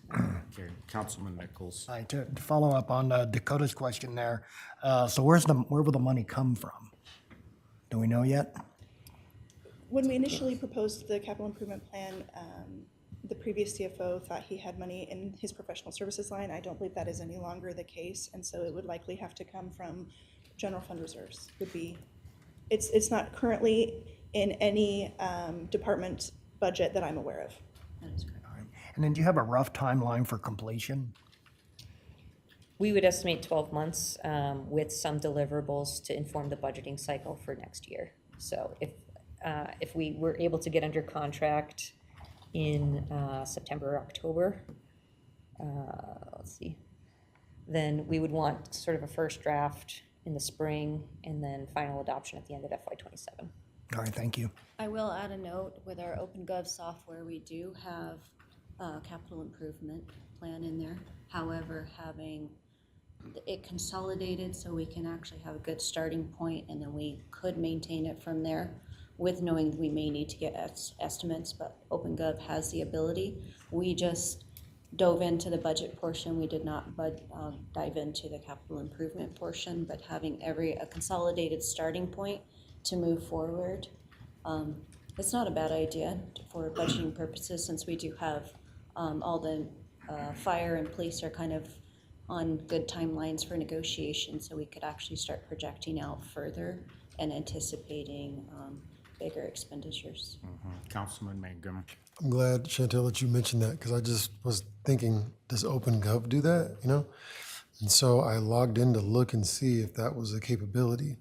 But I think that we would need a consultant to come in to do the first piece of that, then we can integrate it in and, like you said, manage it from there. I think this is a great idea. This is a great plan. And I think it would be a great use of reserves to initiate something like that. Because I look at it as an investment into the city's future and to make sure that we uphold and maintain what we have. There was a question about leases, and talking with you, Becky, I know that there's leases that kind of just pop up sometimes. Occasionally. And so would that consultant then go and look to see what leases that are out there or what we need to renew or what hasn't been looked after? I don't know that that would be part of this particular consultant's experience or what we would want to include in the scope. I do think it would be worth a deep dive of some historic records to try and locate and centralize all of those, probably under finance as those pieces. I am aware of several, right, that we have had to renew because they had expired, but we didn't realize that they had necessarily expired, and they come up as part of other projects or as other work that we're doing. And so I do think that is a task. I personally think that's a task that would be worth reviewing, just having had experience on the end of being the one that's like, oh, okay, well, I guess somebody has to do that now. Am I in charge of that now? I guess we need to renew that. And some of them are very long-standing, and so it's not it's not a failure on anyone's part necessarily, or a failure in the system. It's just, I think, something that has kind of occurred, but it has happened a few times in the last few years where it wasn't necessarily expected. So I Well- think that would be worth a future conversation Yeah, about. and just in the spirit of that, we have plans at the staff level, that once a month we have some, I guess, budget follow-up meetings where we talk about systemic changes we need to make, so we're not nickel and diming overhead and that every year. But in one of the sessions we have planned, we're working with GIS, and they've already produced a map of all the city-owned properties, including those ones that we lease. And so it's in the works at a staff level without a consultant to take a deep dive and look at all of our properties, including what we lease. And we've talked about like getting with commercial realtors or whatever to get information on that if our leases are in line. A lot of them we do subsidize though, like the senior center and the, these dollar leases. So just without a consultant, we do have a plan at staff level to look at all that. And you had another follow-up? No, or- you answered it. Okay. That was good. So, but that's important and it's on the radar. And just as a side note, I believe it's the city of Boulder does project-based budgeting. And I'm not saying we go to that, but that gives you, kind of a step in the right direction where we can help fix long-term issues. But theirs is a totally different type of budgeting. They really look at their projects, are their priority, and they go forward. We're looking just to get an alignment so we know exactly what we have going on, so we can start helping fix deferred maintenance and other capital projects instead of the, oh crap, where are we gonna get $500,000? So, Then another question I had is on the examples of the CIPs, and they were of various sizes and detail, because I know Meridian's was short but concise in that New Hampton. I think it was like 199 pages or 166 or something like that. Do you have recommendations on how we right size that? I just don't want it to be so large that it's cumbersome to go through. And any thoughts on just not having too much info, but having the adequate with price, being conscientious about price with all that? Yeah, I think we'll be at an advantage because our major departments with their capital projects that are, can't be avoided, they have the rate studies already that will just be integrated. And so then it will be really looking at kind of top projects per department. And so some departments, if it is kind of becoming a long laundry list, you may need to narrow it to your top 5 to 10. And so you're getting that information just maybe on the top 5 for now. And then we learn the process and kind of can project out for future ones. So you could, and then the actual plan that you publish, where we have OpenGov that can publish it in a nice dashboard for the presentation to the public itself, they won't need, 120 pages of one-pagers saying what the ROI and the cost is necessarily. That could be for the internal report that council uses as a budgeting tool. Okay, but that would just be my recommendation going forward, that in the request for proposal, we just have that in mind, like what size is right for us and not overkill kind of thing. So, yeah, another question, Councilman Mangum? No, no, I'm good. No, I apologize. Okay, so are we, as staff explained, we would have to find that money out of the general reserves, and you're thinking around 150,000 approximately. What's the feeling about moving forward at this point? I'm in favor of it. Just go forward and, thumbs up to start that RFP then. Great, thank you. Thank you. Okay, thank you. Would we like to take a quick 5 or 10 minute break? Okay, all right, let's take 10 minutes. We'll reconvene at 10:50.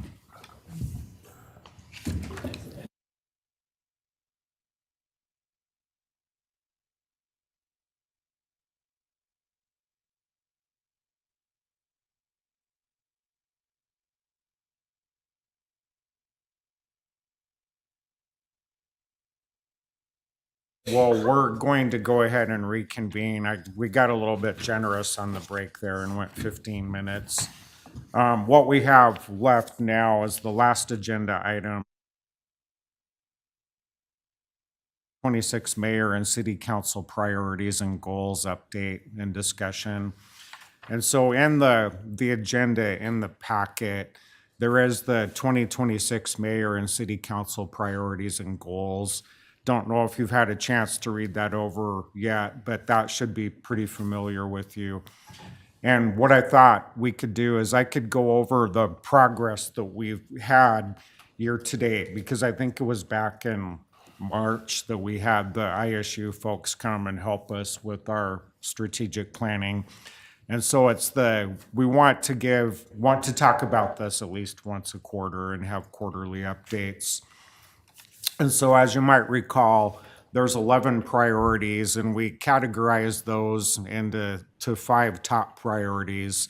There's new business development, proper management of money and budget, support for development and maintenance of appropriate mix of housing options, community beautification, support for local businesses. Those were the top 5.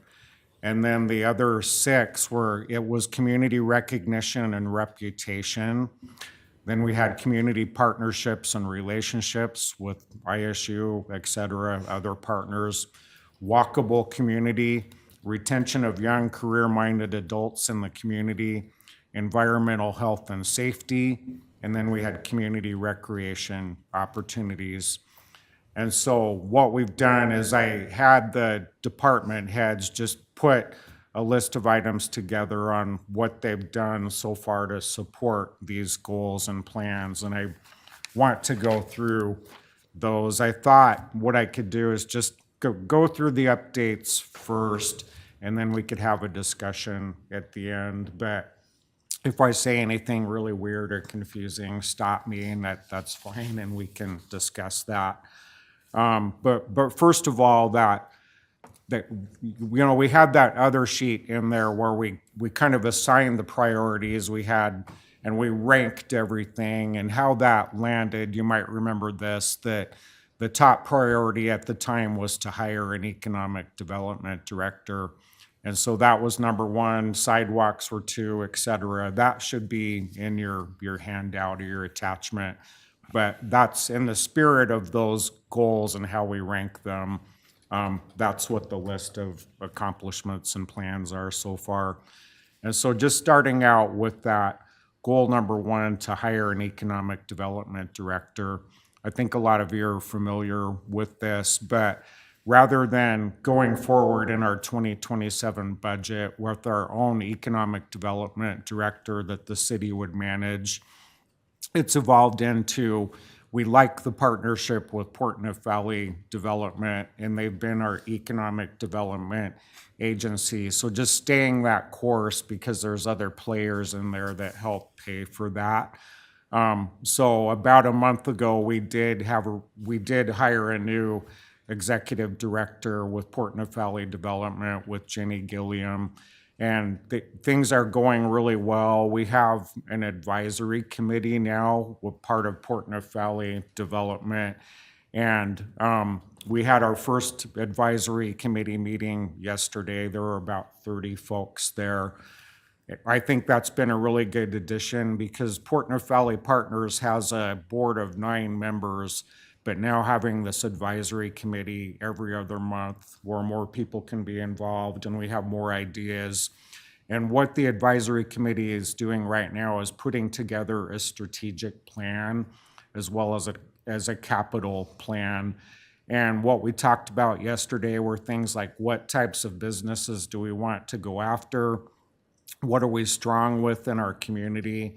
Harnessing ISU and the INL, because there's not many communities that have a national engineering site in their own backyard and home of a university. So really good discussions there and strategies on how we want to move forward. And there honestly wasn't much of a strategic plan for Portneuf Valley Development up to now. So getting that going feels like a good accomplishment, that we need more resources for economic development if we want to do that properly. There's a capital campaign or a funding campaign in the works where, we feel like we can get more community players to contribute. So that economic development organization just isn't relying on city funds, Pocatello, Chubbuck, and Bannock County. We have room in the budget, actually, that, talking to Rich with it, that I believe it's 85,000 that we've been giving annually to Portneuf Valley Development, and we can up that to 95,000, because we've been at that mark for a while. And I know Chubbuck has talked about going from 15,000 to 30,000 annually. And so with that, I think the municipalities and even the county stepping up to the plate and getting more private funding. I'm just really excited with how that is all going and the trajectory that we're on. And so there's no need now to hire our own economic development director, because I think it's going great with Portneuf Valley. So priority number 2 was sidewalk plan improvements. A little bit of an update, you probably know this, but we received $375,000 in repair money to fix the lifting sidewalks downtown, and in some places completely replace portions of the sidewalk. So I've had good feedback from people that have been walking downtown that the sidewalks are in better shape there. As you probably know, most of that money came from a federal transportation grant through, a lot of it was in Idaho Falls. They didn't expend some of their transportation money.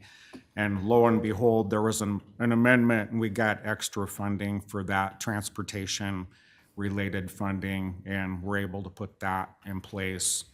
Public Works, they do have a lot of those sidewalk bulb outs that are happening. If you've driven down Main Street and seen those areas where the sidewalks are, bulbing out more, that's a good traffic control, traffic calming strategy that you use. And so that is nearly completed, or it may be completed by now.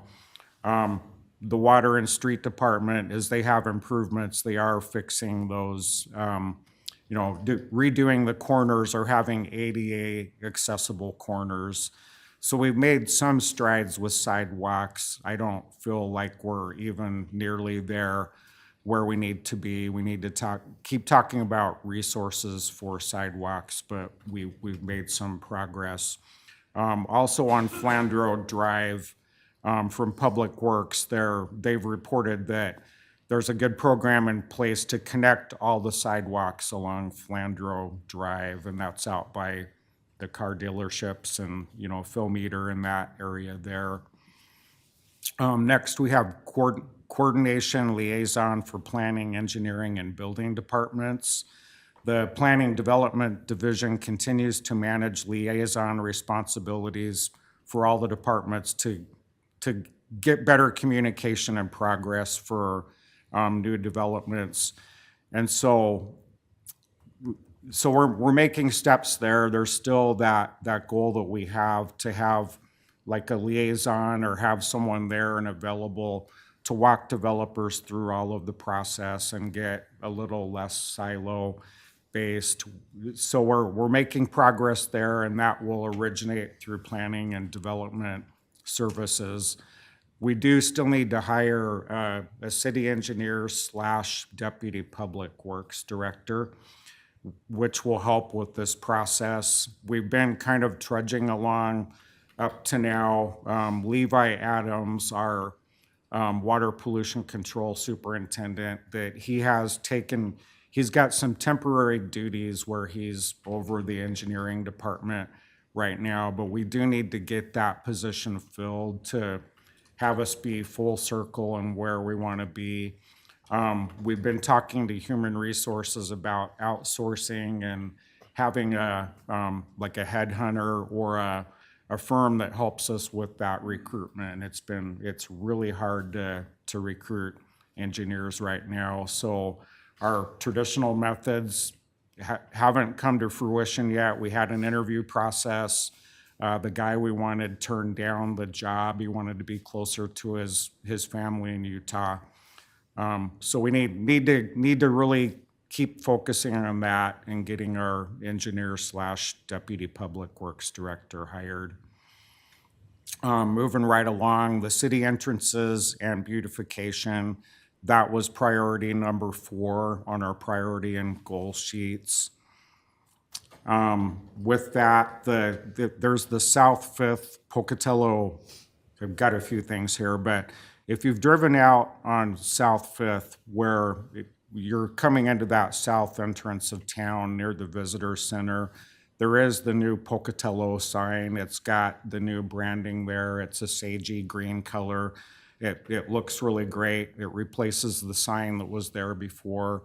And that's kind of where 4th and 5th come together. You've got that, or they split apart there, and there's that island right in front of the visitor center. And so I think things are looking up for that part of town, or that entrance into town.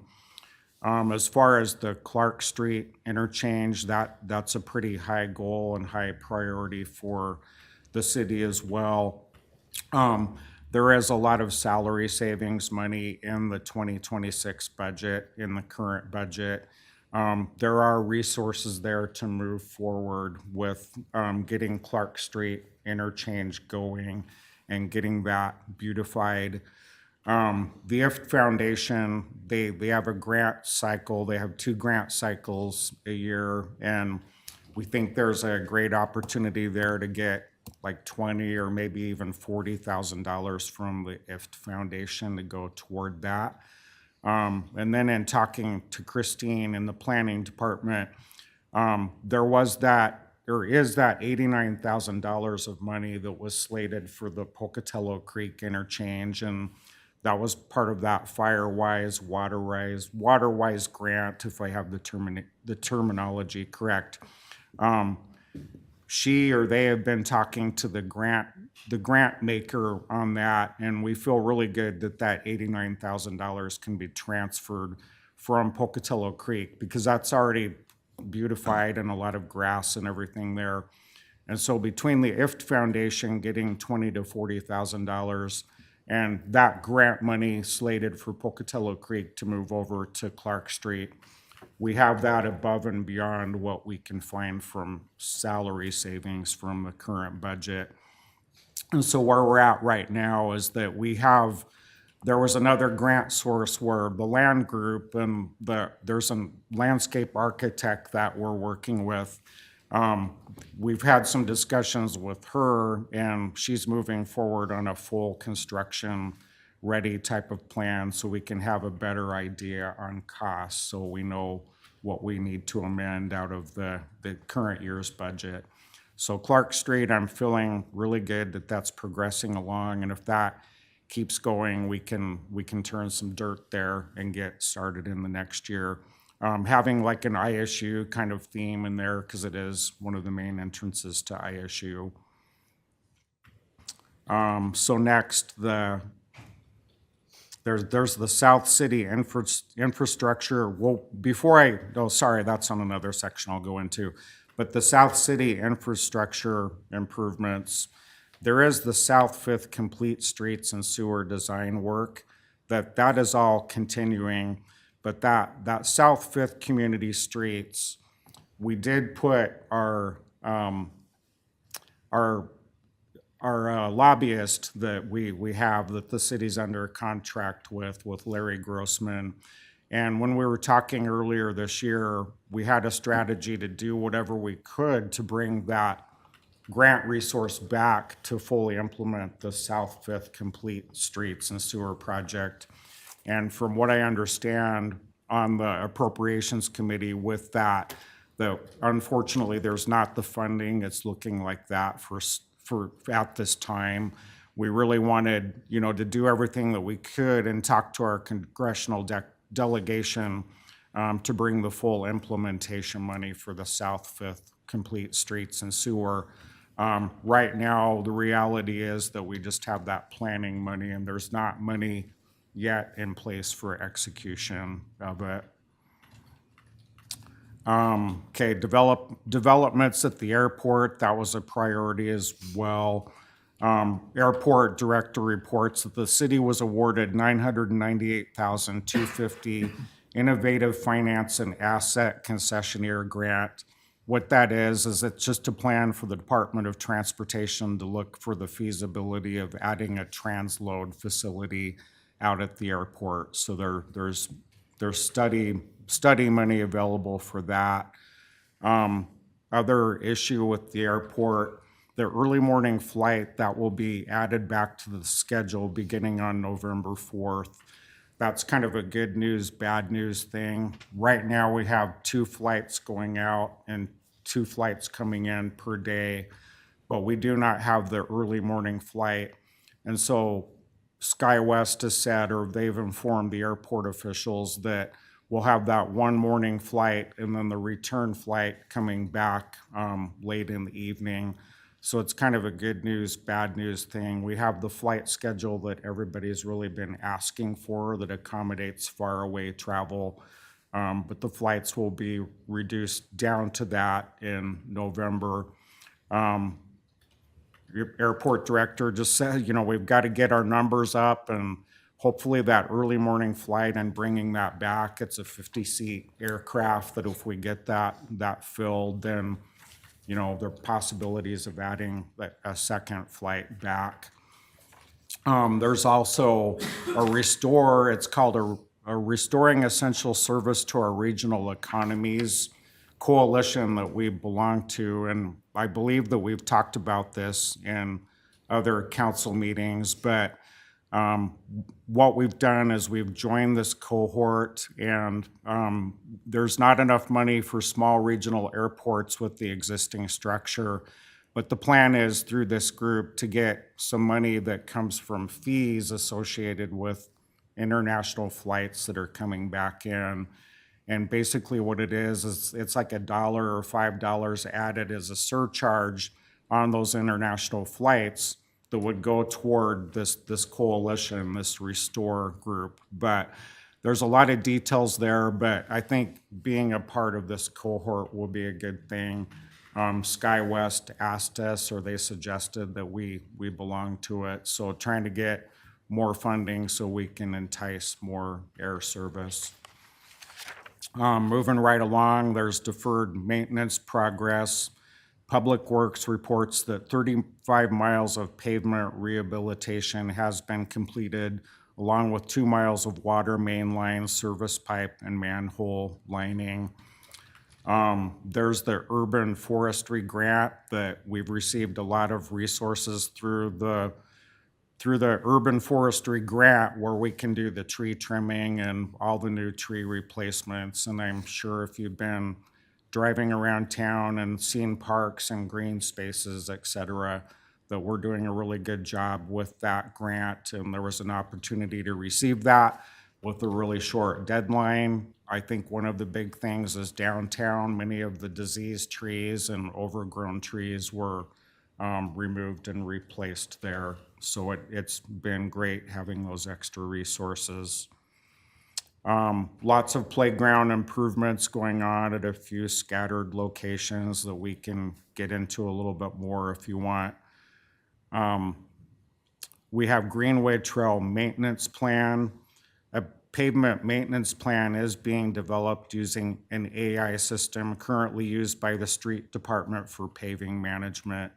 So I know Public Works and the street department has been going out and assessing the condition of the existing greenway trails. There's also Devin Hillam at Bannock Transportation Planning Group that he's working on a trails maintenance plan as we speak.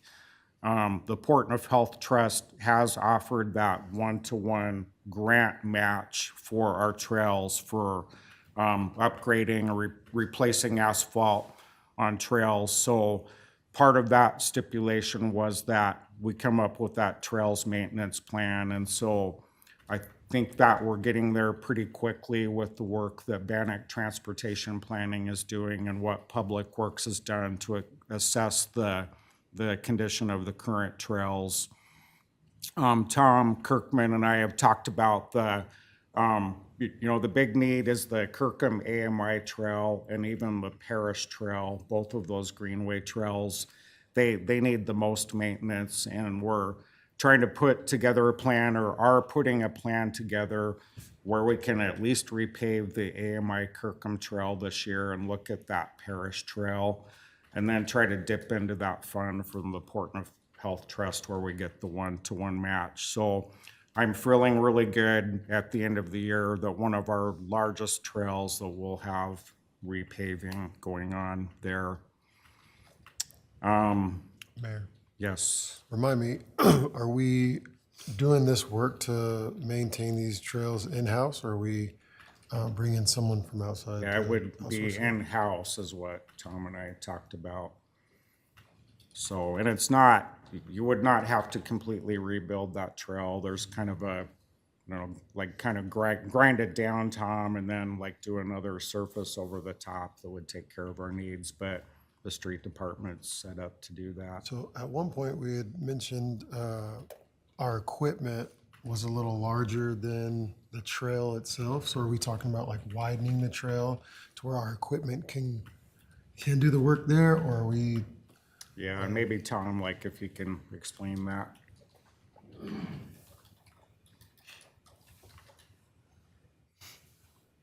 Hope I'm not killing your flow. You're all good, yeah. So this section of Kirkham Trail is a pretty straight trail. The machines will go skinny enough, it's just when you get to those tight winding spots is where it's problematic. So this section of the Kirkham Trail shouldn't be an issue, it's fairly straight. Where it goes from South Valley to Avenue of the Chiefs.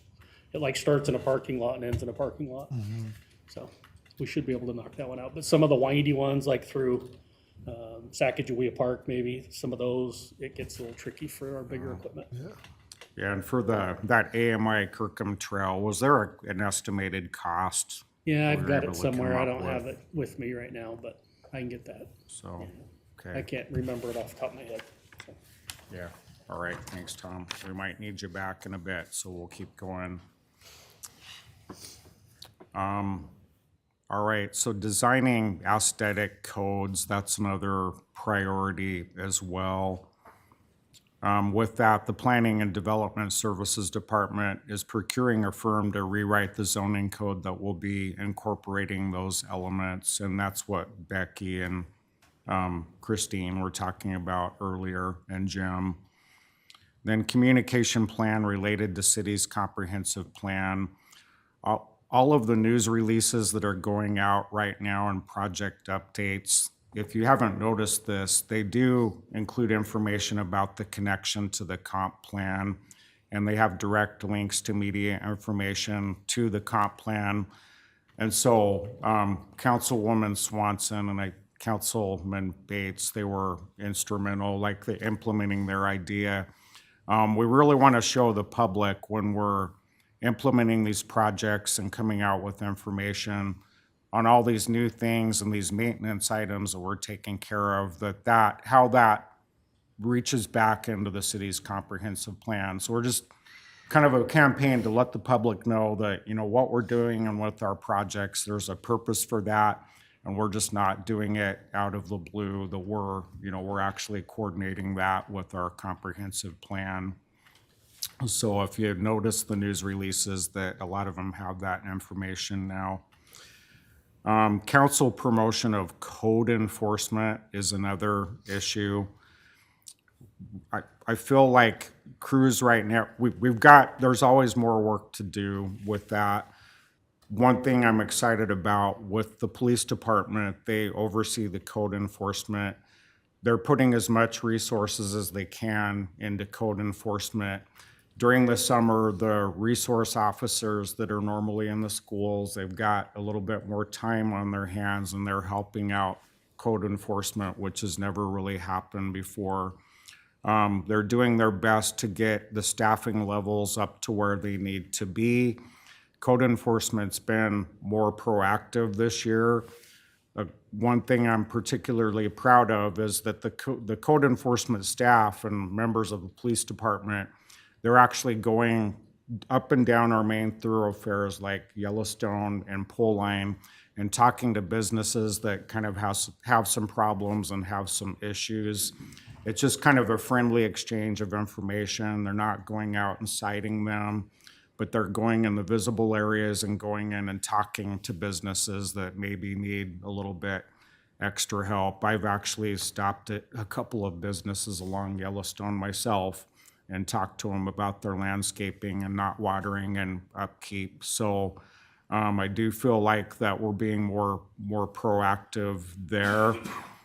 We do have some abatement money. There's about $200,000 in an abatement fund. And those are monies that the building department collects from their fee schedule.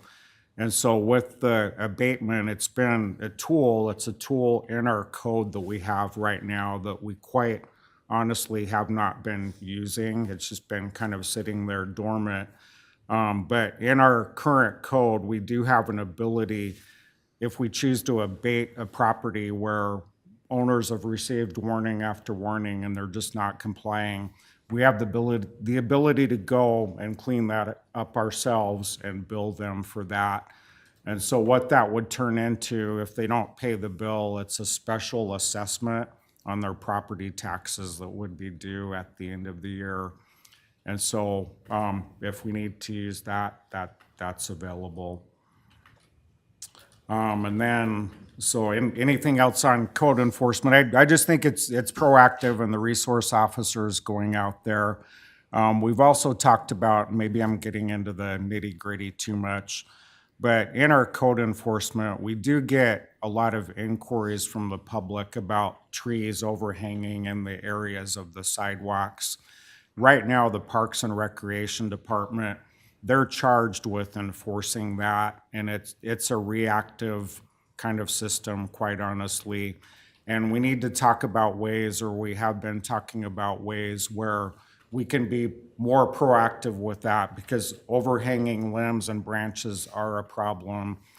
And so there's a door hanger that we have that's been recently made that Ann Butler has, that we can start going out more into the neighborhoods and kind of looking for that and putting the door hangers on and letting them know what the code is and that they're not in compliance. But that one, I think we just need to spend some more resources. I think right now we're pretty reactive and we've got to come up with a system.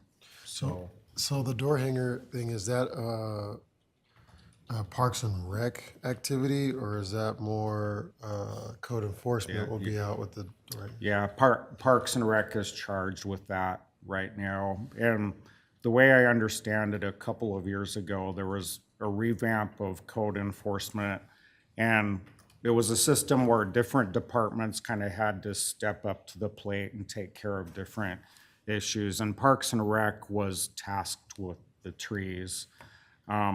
I don't know if that's really the right system, because they've got, they're stretched, and like I say, they only go out there when there is a complaint. But the current system is it's Parks and Rec, and I don't know honestly if that's the best long-term approach for it. All right, and then we have developed tools for enhancing public knowledge of city budget. An updated investment policy was adopted in 2025. I think the big news here is the Open Gov, that's a lot more front-facing for the community. It's my understanding that Open Gov has been posted on the website now, Chantel, if I got that, or it's in the works soon.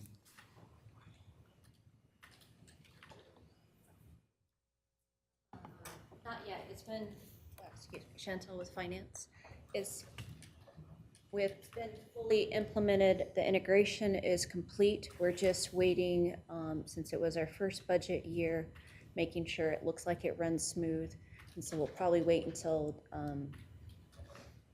Rich wanted to relook at it, make sure council was good, and see what we allot to the public, what we're going to put out as the public facing. So we have a couple of things to work out, but I mean, we're like 95% there. Yeah, we're very close. Yes.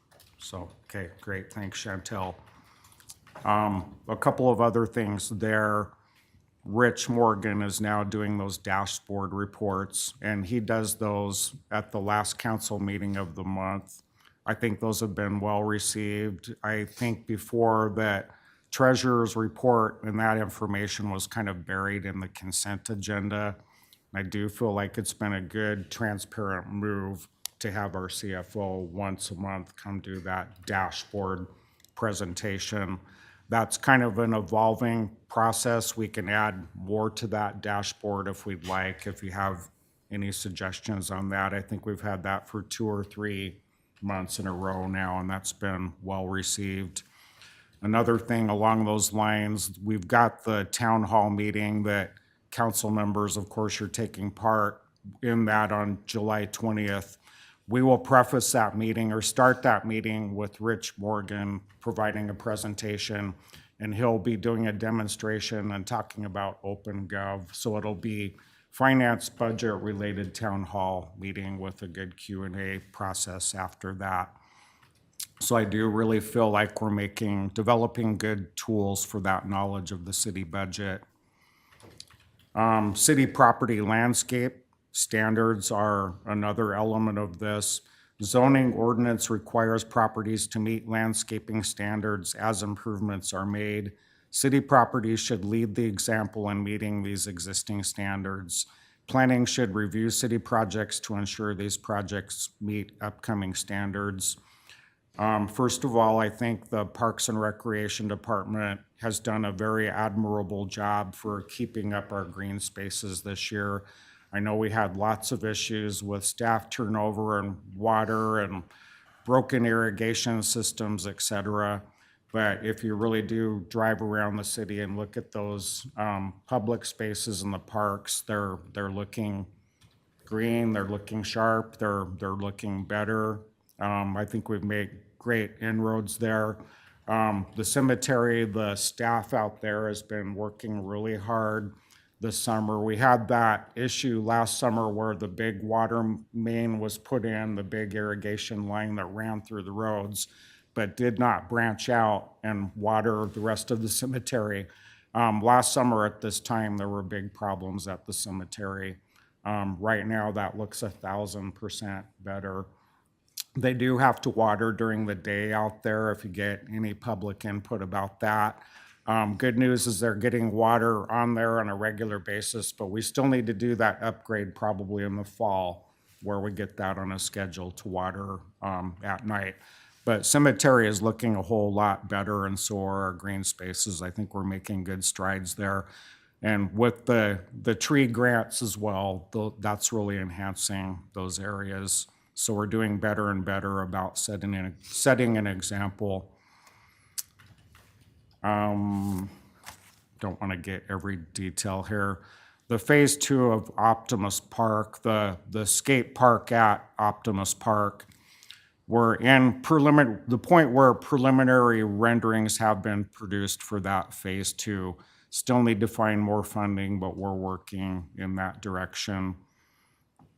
The relocation of City Hall, I think everyone is pretty up to date with this. I will remind you that on July 15th, there's a public listening session where the members of VCBO Architects are going to be here to answer questions from the public. I think they'll have posters and such on display. What we're also doing with that, the attendees will have an opportunity to look around at City Hall, look at the existing building, go back there and look at the cubicles and see the condition that we're in. But we are underway with that study, and council members and many department heads, a couple of weeks ago, we did take a tour of the old federal building. And then the Safe Street grant application, that was for the potential renovation and update of the police department. That's been submitted. I believe that was a $25 million ask there. I think you all are pretty familiar with that as well. Water conservation plan, that's another priority as well. Water Department held Water Week and hosted schools and public education open houses to educate citizens about conservation. Multiple departments participated in the annual environmental fair with water conservation as one of the priority topics. There's been lots of marketing or lots of press that has gone out on be water wise, be conservative with water. The net zero is another priority, and we can talk about this a little bit more after if you'd like. Recycle Center, that's going really well, provides recycling services to residents and businesses, including the commercial cardboard recycling that was implemented this year. We've talked about a fleet plan, and we've talked about having hybrid vehicles be a part of that. One thing that I've asked about or we've considered is having electric cars as part of our fleet.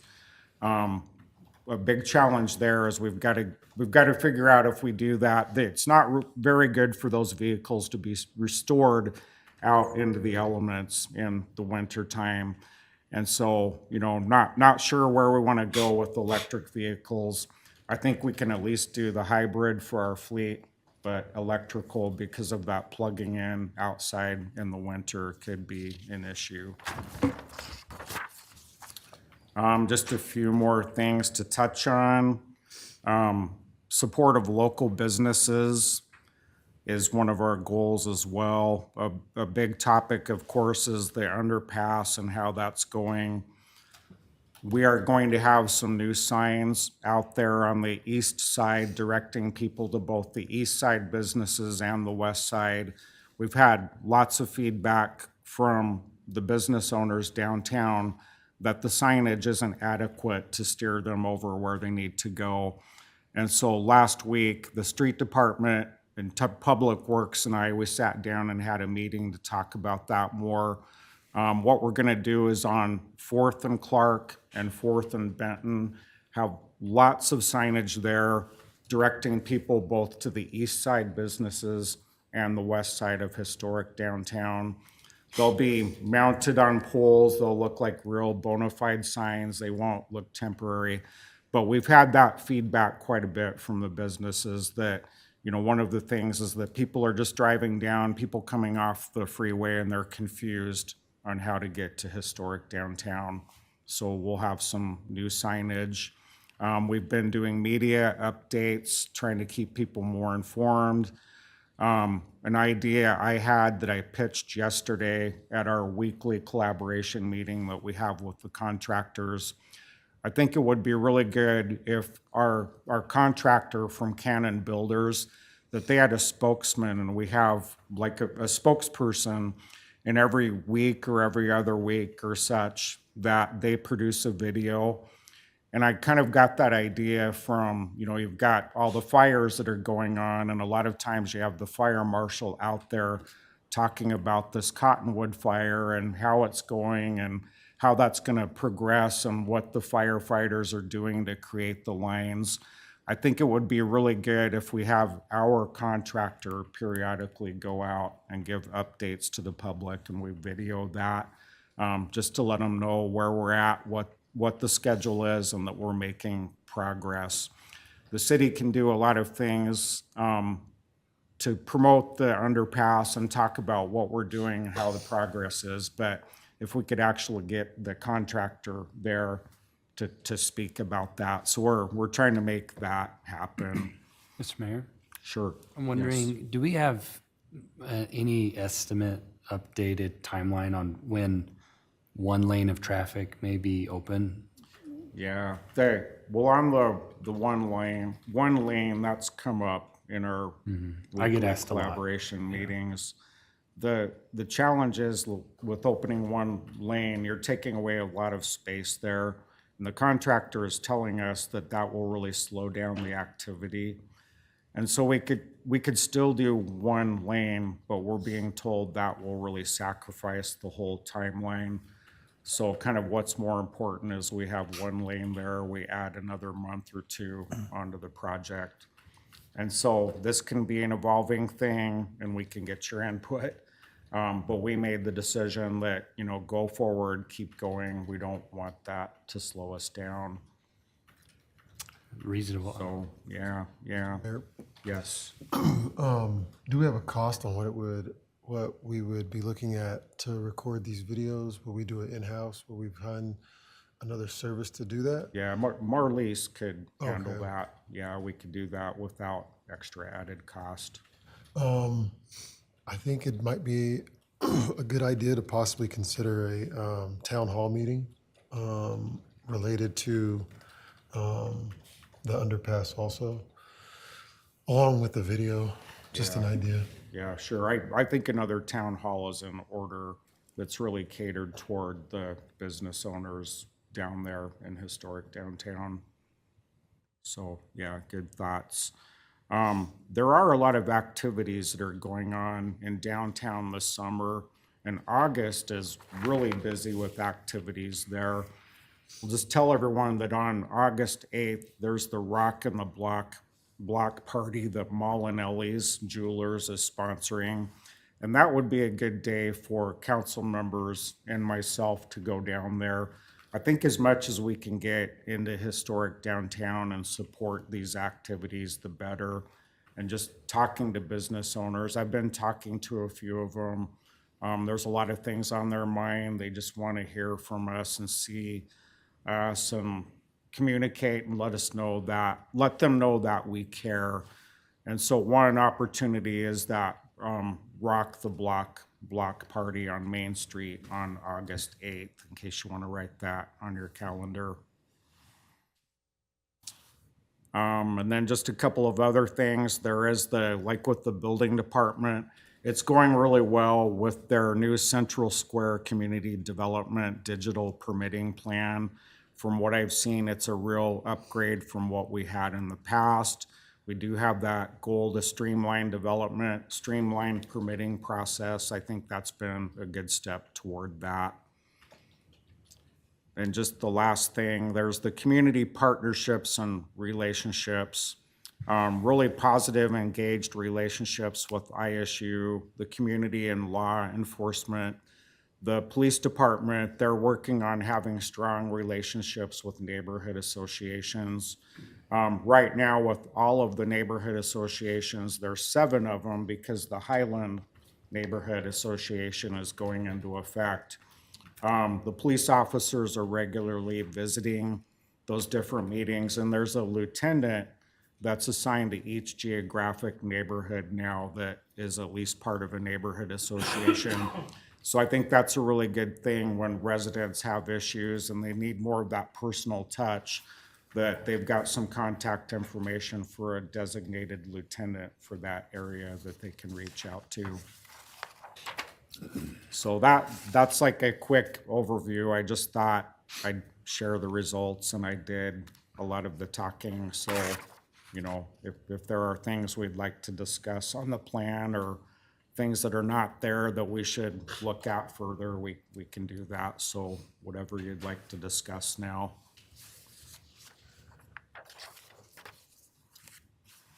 But I think this just shows we're not, we didn't just like come up with this plan and are putting it on the shelf. I think there's really lots of great progress we're making so far. I was wondering, the sign on South Fourth, the old one, was it usable? Are we reusing it somewhere, or what's the status of that? Yeah, The where we old did the metal, new Pocatello. it was a metal one, wasn't it? Yeah, that was recycled from my understanding, the old Pocatello sign, Tom.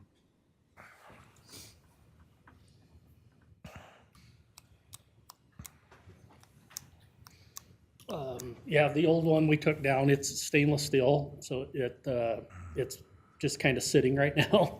Do you know what I mean? But I don't think we really got any destination for it as yet, so. Yeah, unless you have ideas or. No, thoughts I just or- got like that same question several times about what was gonna, and I have no problem recycling it. I just wondered what the answer would be. Yeah, and I think a lot of people don't know the Portneuf Valley Partners, they paid like $12,000 toward the cost of this new signage. And so that old Pocatello sign, you Could know, go like back to them. all of that, or yeah, or whatever, if they have different uses for it. But a lot of people don't know that the city actually in a private partnership got the money, at least for the original sign, to have that made. I think that's where probably it ought to go, is back to them, and then they can decide what to do with it. I think that's a good plan. Yeah, sure. Yeah, and I can reach out to them. I'm actually on that board still. Okay. All right. Okay, so if there's no other discussion, we'll just go on to the last agenda item, and that's council advisory board updates. We could start down here with Councilman Nichols. All right, I have 3 committees. The animal shelter, main item of discussion was the DocuPet contract, which the council has already addressed. For the library, there was some discussion about the director evaluation and the time capsule proposal that was in front of them, and that is all now done as well. And PDA, we reviewed a historic downtown urban renewal, economic and feasibility study, and we reviewed a Pocatello Regional Airport Business Park Master Plan, economic feasibility and infrastructure analysis drafts. And that's all I have. Okay, great, thank you. Councilman Bates. The most recent Bannock Transportation meeting, I wasn't able to attend, but I know Mayor Dahlquist and Councilmember Paulson were there, so I'll leave that for you. What are the other two? Arts. What have I got? Is it the Arts Council? No, the one with Christine. What's the name of it? Yeah, CDBG. CDBG, yeah. We haven't had a meeting since the last time we've discussed, so. And then CCOG, we've been going through, we have an interim director, Lane Borges, moved. And so we're evaluating our current interim director, and we've been working through, they are several years behind on their audits, and so we've been working on getting those taken care of and updated, and so it's actually been quite a bit of work there. Okay. Yeah. And one quick note from the Bannock Transportation Planning meeting. The last one I was at, it's kind of a minor thing, but a lot of people complain about it. Those temporary candlesticks that are on Yellowstone between Cedar and Alameda, the funding to have those replaced with permanent curbing, it was originally way down the road, like 5 years down the road. And so we passed a resolution to give to the Maine Transportation Board that we have those replaced out with permanent concrete next year. And so if you're driving, Yellowstone's very busy, it's a highly visible area, and a lot of people just don't like those orange temporary looking candlesticks. And so I'm feeling optimistic by the resolution that we passed that you'll hopefully see those replaced by next year. So that's one thing we did talk about. Richard? Yes. Okay, so Parks and Rec, not a lot going on. I mean, there's a ton going on there. But I wanted to say, I've had so many comments on all the park signs that I get several people say, oh my gosh, I noticed this, all the new signage is, they love it. We're getting a lot of great feedback from that. The Golf Advisory Committee meeting, I just want to say how amazing it is at Riverside. I went and played the other day just to kind of, I mean, I love to golf, I don't golf a ton, but to see how that process went, and it was so great. Like, all the stuff that they're dealing with over there in the construction, it was so smooth, and parking was great. And in our meeting, we talked, like, we just haven't had a lot of complaints. I think they set it up really well. They've had, all the tournaments they've had for the golf tournaments, they're full. We've had really good turnouts for that. This month alone, they've done over 13 rounds, more this year in June than they have in past years. So they're doing really, really well on that. The the Downtown Historical Committee, they've been working on putting those beautiful flower pots on the streets down there. Looks beautiful. They're still working on lots of different, the trees down there and things. So they've been super busy. Had lots of different events that they've been putting on. So yeah, everybody's been busy. All right, thank you. For the Investment Audit Committee, we have not met. We meet quarterly, and so we have a meeting coming up. The Airport Commission, I wasn't able to attend the last one in June. July's has been canceled, so we'll have one in August. NeighborWorks Pocatello is trudging along, doing great work. They have found a new executive director. I'm excited for him to get started. I believe that's it. Okay, thank you. SECA doesn't meet in the summer. The other thing with Bannock Transportation is the Unified Planning Work Program is being amended. The budget is being amended for more traffic lights. Human relations, they had new leadership elections. And then the senior center, Tom, they really want a crosswalk on, I think, the south side. Have you talked? Okay, they just mentioned that yesterday, so. They raised $15,000 at the car show last week. And, September 12th is a golf tournament. I have a flyer if people want, it's a fundraiser. Yeah. That's everything. All right, and then on the street renaming committee. Oh, and the street renaming. Info there. The minutes will be published. It was a very convoluted session, but they narrowed it down to one name, Sergio Gutierrez. So I think it'll be Gutierrez Avenue. Is that the spelling? Did you? Yeah. Okay, yeah. I And he think was a it's judge. Avenue. Yeah, he was an Idaho judge who really helped bilingual services, and yeah, we'll see it at the next work session. That's when it'll be fully presented. Okay. All right, anything else before we adjourn? Okay, thank you, everyone. We're adjourned.